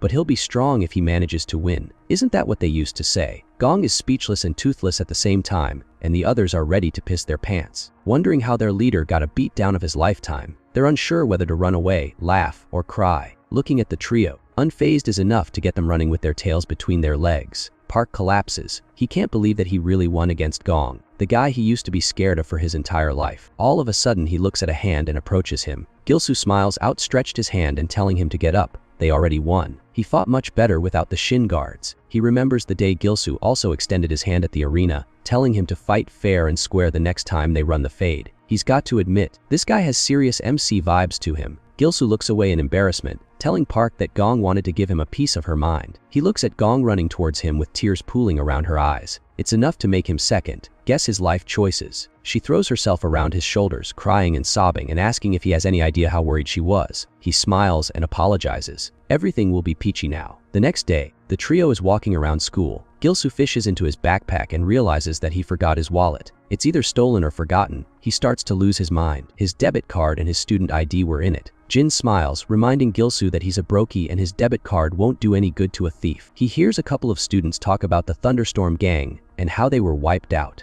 A bunch of guys beat them black and blue and screwed them over. He also said that Park will be going to juvie. Gilsu wonders who is spreading these rumors. He then looks at Park arrive, a foot taller than the student gossiping about him. Park wonders who's going to end up in juvie. He slams into the student's shoulder, telling him to mind his mouth or else they'll have a problem at the arena. Gilsu smiles. Park is finally back. Park sits all alone in class. He feels bad for what he was about to do, and also how school sucks. But she won't let him have his own way. He remembers the berating he got from Ji Yong, who wants him to go back to his old self. Looking at the sobbing sweet girl was enough to turn him into a simp, and she made him pinky swear that he would complete high school. He smiles, a promise is a promise, and he'll honor it. Just then, Kang arrives, smiling, gloating that he didn't expect Park to take care of the Thunderstorm gang. Looks like he still has that dog in him. Kang offers him a position in his gang again, but Park smiles, telling Kang that he doesn't need it anymore. Kang wonders where he would live if not for his gang. Their group's training group is their only choice. Park tells him to mind his own business. He'll figure out a way and a place to stay. Later, he packs up his things.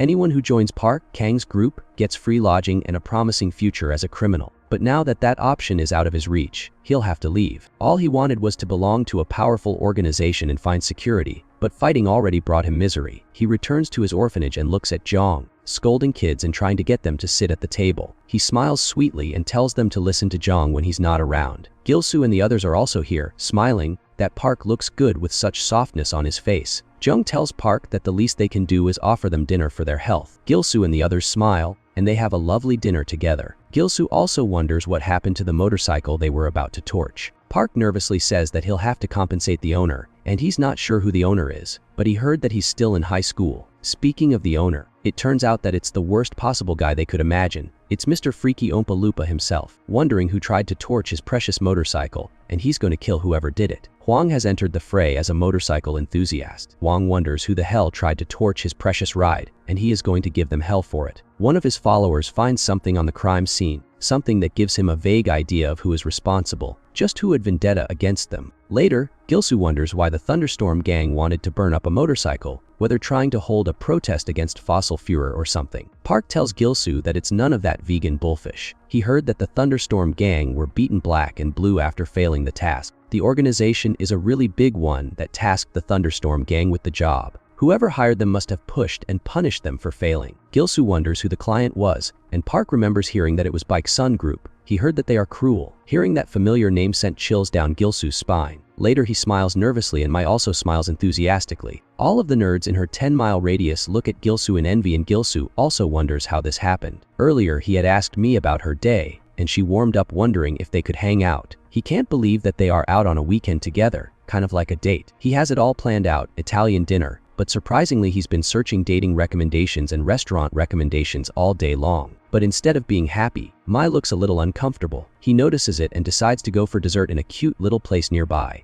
Later, they arrive in a dessert place straight out of a Barbie movie. As he is about to play his cards right and pay for their dessert, he fumbles hard and all the coins in his pocket spill. He starts collecting them again and apologizes. Mai looks at him, wondering what a loser, and decides to pay for it as payback for saving her in all of those sticky situations. Gilsu thanks her and they later sit together. Gilsu's spirit and masculinity has been crushed. It turns out she only wanted to thank him, and he had the big idea to turn it into a date. No wonder she was so uncomfortable. He decides to grow a pair and ask her straightforward that he has never hung out with a girl before, and he tried to come up with good dating ideas. But it sucked, didn't it? Mi gasps in surprise, saying it's not true, he's got it all wrong. In reality, she is not picky about food, and Italian food was too fancy for her, and she is not like other girls and don't like places that are so pink and cute. Gilsu smiles. He doesn't like them either, and maybe they should bounce. She smiles and she already has the idea to do something wilder. The way she is winking, our boy might get to third base on the first date. She leans closer and whispers, wondering if it's cute. She tells him to hold on tight as he goes on a wild roller coaster ride. It's the complete opposite of what he expected, but she smiles and laughs in earnest. He enjoys looking at her so full of spirit. Our boy pukes 5 minutes later. She is ready to go on another ride, telling him that they have a ton of stuff to do. The day crawls by ride after ride and our boy manages to make it through without puking again. A group of people are looking at Gilsu, recognizing him as the wild boar of YMG High. Late at night, Mi and Gilsu are returning to their dorms, and Gilsu is enjoying their time together. She thanks him for a wonderful date, and he decides to put a ring on her finger and ask her out. But just as he is about to do it, a group of motorcycles spoke up and Freaky Oompa Loompa wonders how did he have the gall to enjoy his day when he was looking for him. Gilsu squares up, remembering the trauma he faced last time, but when he looks at the bike, his face turns pale. Huang pulls out Gilsu's wallet. How can Gilsu have a nice day after dropping his wallet and trying to torch his motorcycle? Gilsu realizes that there is a huge misunderstanding brewing. Huang, on the other hand, says that for messing up his bike, he is going to mess up his cheeks. He starts flickering his tongue. God damn it, put that tongue back, you damned reptile. Huang can't believe that he went on a ride after messing up his lovely ride. He vows to make him feel every bit of agony his ride did. Gilsu tries to clear the air, it's all a misunderstanding. But our boy's IQ is as low as his height. He dashes forward towards Gilsu, ready to pin him to the ground. Gilsu would rather die than have a freak like him on top of him. He manages to dodge a blow, and Huang gets pumped up. Looks like he's been working out. Mai tells him to stop it, it's all a misunderstanding. Gilsu tells her to stay out of it. He can't handle a damsel in distress. Mai claps back that this is all a misunderstanding. One of the tugs blocks her way, telling her not to interrupt their fight. She should stay a damsel in distress. Mai tells her that she'll be the damsel that causes distress if he doesn't get out of her way. He laughs, wondering what's wrong with her. He doesn't hit girls. But soon she roundhouse kicks him in the face, telling him to move. He blocks the kick and decides to give her a taste of gender equality and hit her since she's strong. Mi smiles, enjoying the workout after that meal. Gilsu calls them scumbag and tries to rush towards me. Freaky Boy grabs him by the shirt, saying that their fun time is just getting started. He flips him over, telling him he's not done playing with his cutie. Gilsu realizes that his hearing is as bad as his posture. He won't listen to what he has to say, and Gilsu has no choice but to throw hands and prove his innocence. He squares up. Meanwhile, Kang visits his father. His father is sitting on a throne, asking if he visits his brother regularly and if he has any news to share. Kang replies that he's got none. His daddy reminds him that when he was about his age, his brother conquered his school on his own and asked him for a piece of the family business. It turns out Kang is the disappointment of his family, like I am in mine. He reminds Kang that the gang has no place for weaklings like him, who can't even conquer his school. Kang grits his teeth and tells his daddy not to worry, he's got a plan of his own. If conquering school is the benchmark of this family, he should just transfer to a weaker school and conquer it. Meanwhile, Hwang tells Gilsu that he won't get lucky this time. He rushes forward and gives Gilsu no breathing room. Gilsu blocks all the blows and he crouches down, ready to slam him. But Gilsu crouches and tells Hwang that his throw won't work anymore. If he lowers his guard, he can react faster when he tries to grab Gilsu. He's fought plenty of guys who use the same attack. Hwang smiles. Guest dates weren't the only thing that was keeping Gilsu busy. He wraps his arms around Gilsu's leg, crushing it and lifting it into the air before slamming him into the concrete. He goes straight into the canal. Hwang grabs him and starts choking him underwater. Did he really think that he could win by getting a few punches in? He's going to enjoy what's going to happen. That's when Hwang tells Gilsu his sob story, that he was a kid that was smaller and shorter than others and was bullied and called a cutie patootie. He was bullied senseless, so he decided to gain power and become a monster himself. That's when he started to learn how to wrestle. It was the best technique for his small physique, and after grueling training, he finally had the power to make the bullies tremble in fear. And the day finally arrived when he choked them to death and something switched in him. He turned into a freak, calling them cute while licking their ears. Presently, he is ready to bash Gilsu's face in, promising to make him cuter. Gilsu fills his mouth with water and sprays it on Hwang, startling him and managing to put some distance between them. Hwang clears his eyes in fury and zooms towards Gilsu, grabbing him and pinning him against the pillar. But that's what Gilsu wanted. He yells that he's still a cutie no matter what. Hwang yells that that's his trigger word. He starts squeezing Gilsu, and Gilsu yells, telling her to do it. Just then Mai arrives, swinging her legs mid-air and ready to deliver a devastating roundhouse kick. She yells that he won't get away, ruining her date like that. Chap 31 Mi yells that she was having a spectacular day before this freaky Oompa Loompa ruined it all. Her kick sends him flying. She vows not to let him get away with it. Gilsu asks her if she is fine, and she smiles, saying that they make quite the power couple. Gilsu is smitten. She is strong and the other guys are beaten up black and blue. As they are about to walk away, Hwang yells, asking why he is being ignored. He is going to third wheel the hell out of their date, even calling them cuties. Mi starts worrying about what a freak he is. He was hit in the head and still came back laughing. Hwang says that that was nothing, and Gilsu shoves Mi away, telling her to get away. It's not safe. Just then Hwang arrives and wraps his arm around Gilsu's neck, slamming him into the asphalt and yelling that even though he calls them cute, they won't be getting away scot-free. This guy is a bootleg and shorter version of Broly, whose trigger word is cutie instead of Kakarot. Gilsu starts hyperventilating, wondering if he even has a chance against him. Mi calls him a hole before being smacked away. Hwang reminds them that he will settle debts as soon as possible. He picks up Gilsu and flips him over, ready to cross him. Gilsu realizes that he is about to die without losing his V card, but before Hwang can pull off that move, someone rides his motorbike and zooms past them, separating them. Hwang yells who the hell has the balls to ride his bike. The figure tells him to fact-check what he heard before going for the guy. Park has arrived, ready to return the favor by saving Gilsu. An hour ago he was in the arcade, losing his life savings and having a crummy day. Just then someone tapped him on the shoulder and walked away. This infuriated him, and he asked the guy what his problem was. Turned out that he was just looking for someone. Instead of replying courteously, he flipped off Park. That was enough to have Park throw hands. He asked who they were looking for and realized that they were looking for Gilsu. He asked them why they were looking for him, and when he got no answers, he decided to beat them black and blue. One of them apologizes. They had to reveal everything. Hwang wonders what he is saying. Gilsu explains that he is the one who wrecked his motorbike. Hwang still doesn't believe Park, wondering if he is just sticking up for Gilsu.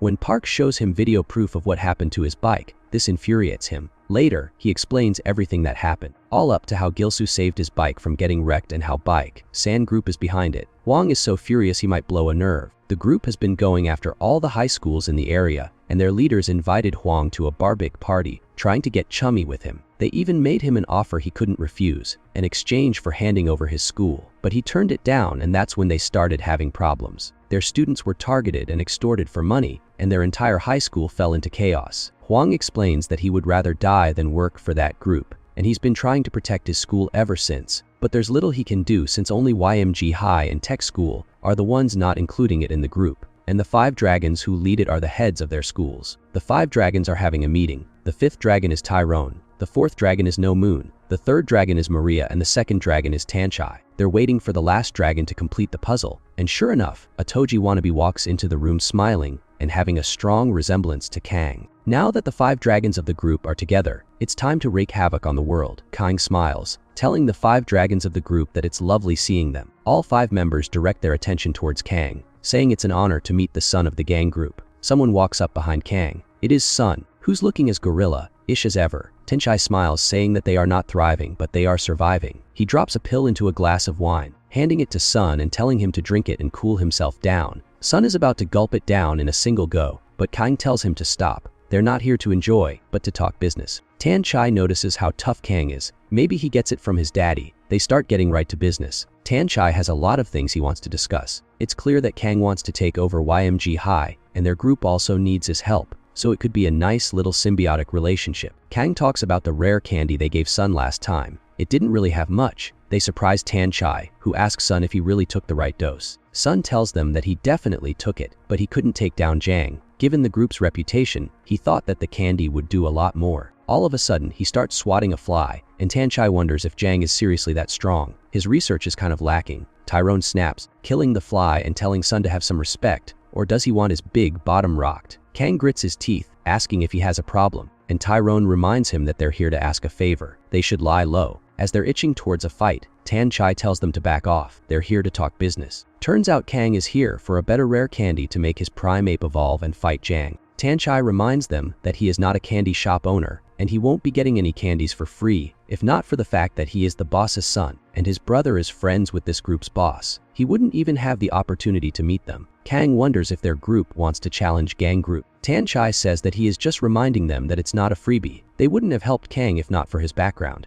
Sure, YMG High has an allure to it. It has a rich history of top-quality fighters, and they have Jang on their side. He wants to take over the school after helping him out, but he can't trust the man who has to get the job done. Kang wonders if he's applying something, and Tanchai smiles, saying that their conversation is finally flowing. He wants Kang to do a couple of things for them, and only then will the group decide to help him. Meanwhile, Gilsu is going over some pull-ups. He's continuously training himself, trying to get stronger so that he can resist the group. Currently, he can't even take down Huang, and if not for me and his boy, he wouldn't be breathing right now. He falls to the ground and huffs in exhaustion. Jin and Gyeongmin arrive, asking what's up. They reveal that he's troubled about how to deal with grapplers. He has no idea how to deal with them, and he's also worried about the school and how weak he is. Jin doesn't even know how to deal with grapplers, but there's a guy he can ask for training. Gyeongmin is a little unsure if they should approach the guy, but Gilsu would approach a sentient rooster if it meant getting stronger. Currently, some students are playing soccer, and the ball lands in farmland. The guys are so scared that they don't get the ball and run away. Our boy doesn't realize that he's heading towards the place that had them second-guessing their life choices. He walks up to the farm and opens the door,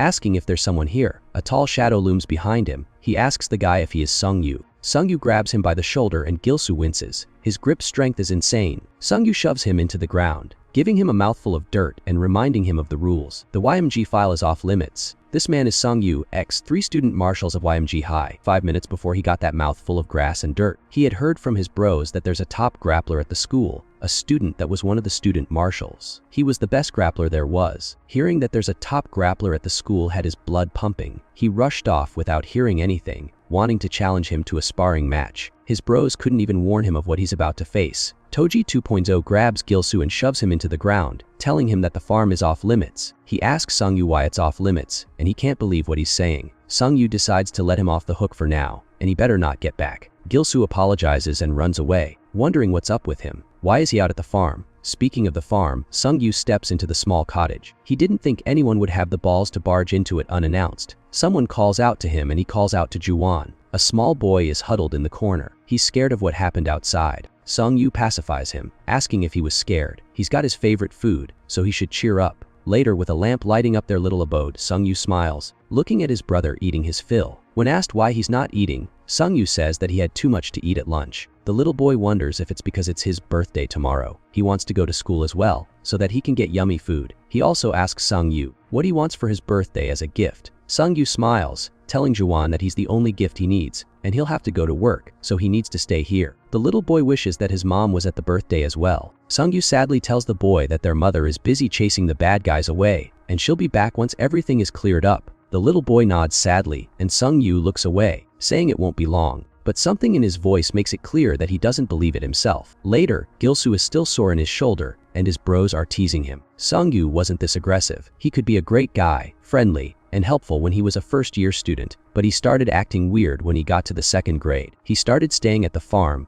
and Gil-soo declared the farm off limits for anyone. Gil-soo knows that he's a top-grade fighter from that grip he got. Jin tells him to cheer up. They got off on the wrong footing. Maybe he should go to his gym and ask for any wrestlers around. Gil-soo decides to go for Sung-yu again. It's clear that he's the best, and if he needs to get stronger, he needs to learn from the best. Several days later, Sung-yu walks away from the farm, and Gil-soo is tailing him. He was walking around the school, trying to get any information he could about Sung-yu. The only information he got was that he worked at a restaurant after school. Sure enough, in a busy restaurant, Sung-yu is busy serving a barbecue. He smiles cheerfully and seems like a whole different person. Just then, someone destroys the mood, asking the waiter to bring some food. A fatty calls Sung-yu over. Turns out these are loan sharks, and Sung-yu has been paying them back with interest all his life after his mom ran away. Sung-yu yells, saying that he already paid interest for last month, and the guys tell him not to get so worked up. They're not here for money. It turns out that they've sold his debt to someone else. Sung-yu wonders what it means. The fatty explains that someone else will get him to pay back. He pours himself a drink. As debt collectors, they weren't harsh on Sung-yu, but the new guys have asked what Sung-yu treasures the most, and they revealed that he treasures his little brother after his mother ran away. This news falls on Sung-yu like a ton of bricks. He zooms towards Fatty, yelling that he'll bring his existence to an end if anything happens to his brother. Fatty tells Sung-yu to go run home, and he throws Fatty away and rushes out, promising to end him right there, and then if something happens to his little bro, he rushes out of the restaurant, and Gil-soo rushes after him.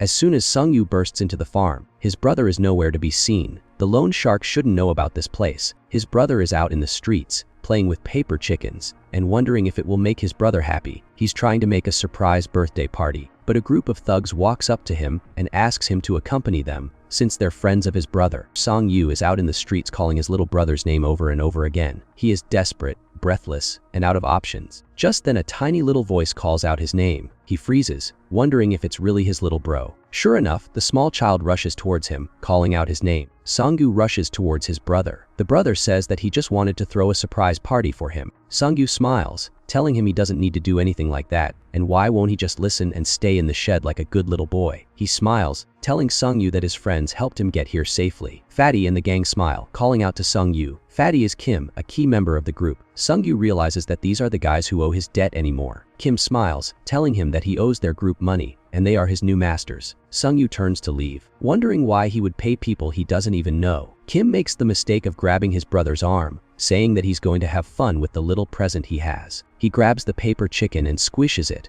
telling the little boy that the world is not a place of rainbows. He feels a burning urge to extinguish this fatty right here and right then. Just then, the hero of justice, Gil-soo, has arrived, drop-kicking Fatty and standing in front of 2.0. Sung-yu wonders if he's the guy from the other day. Since Gil-soo remembered seeing toys, he concluded that Sung-yu was secretly raising a kid at the farm. Kim nervously wonders who is he. Gil-soo apologizes for butting in their family matter, but it's time to get rid of trash. Sung-yu was a hard-working boy. He barely got by and was working 3 shifts a day when he found little Juan on his doorstep. The letter from his mother telling him to take care of him, and if he can't, he should send him to the orphanage. Sung-yu felt his whole world crumble around him. His mom was an OF model who brought home rich guys every day, and suddenly she disappeared. He had to do all kinds of jobs just to get by, and now he had another mouth to feed. He wanted to send him to the orphanage, but something made him stop. The little boy called him his only family, and Sung-yu could see himself in the little boy's eyes. He decided to be the guy that will raise him and stop him from having a harsh own look on life. Gil-soo was kind enough to let him stay at the farm shed, and though it was difficult to get by, having the little boy by his side gave him a sense of purpose and a reason to endure the hardships of life. Sung-yu tells Gil-soo not to sweat. All he needs to do is keep his brother safe while he takes care of the trash. Gil-soo wonders if he is trying to be brave in front of his bro. One of them tries to zoom towards Sung-yu, ready to smack him, but Sung-yu grabs his fist, and with his insane grip strength makes him bend. If not for his brother over here, he would have killed them right here and right now. Another guy with red shorts zooms towards him, hitting him with a flurry of kicks. Gil-soo starts worrying. The kicks are pretty fast and he is a taekwondo champion. It seems like Sung-yu is getting beaten up and falls. The little boy rushes towards his brother, trying to aid him, but Sung-Yu flips the script by grabbing the guy's leg and flipping him over, putting him in a hold. He then zooms towards Fatty, and Fatty slams into him. But surprisingly, Sung-Yu leaps over Fatty, grabs him by the throat and grabs him in a choke hold,